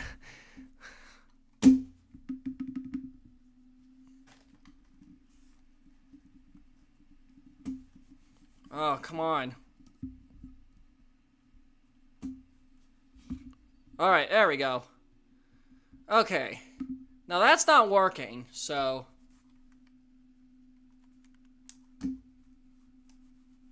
Okay, my mouse decides not to work now. Well, we got the pad. Alright, so... Now that the mouse did not work, now comes to the end of the live stream. So, I'm going to do this now, and just in case the Metallica song decides to block me, and it doesn't go further... Thank you so much, guys, for watching this live stream. I really appreciate it. You guys are the best bread fans ever. I really appreciate you. You guys are some of the best bread fans ever. And thank you for 9 years on this channel. I really, really do appreciate it. And I cannot wait for the more memories we make in the future on this channel. So, in the event that Metallica decides to say F you and die, this is the end. And I cannot wait for the next video soon. I'm going to have some really good videos up in store. So, for the final time tonight, thank you for watching. And here is Room of Mirrors by Metallica, right here, right now, on this YouTube channel. Playing the music video in 3, 2, 1. I will see you guys on the other side. And as soon as we go into full screen, we're going. Now.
Well, we actually survived a Metallica song. I want to just say thank you so much again from the bottom of my heart. You guys are the best Bread fans I've ever had in my life, and this channel wouldn't have been possible without you. So stay tuned for the live remaining videos coming out soon. YouTube. I'm very excited to see what the future of the channel holds, no matter what happens in my life, and I hope you guys are there for it. So enjoy Yinzers of the Galaxy. That's been Invasion tomorrow. I'm gonna go relax and go edit some videos, and then be with my friends for the rest of the weekend. So thank you so much. I love you guys. We'll see you soon. Lux Eterna and Amurata.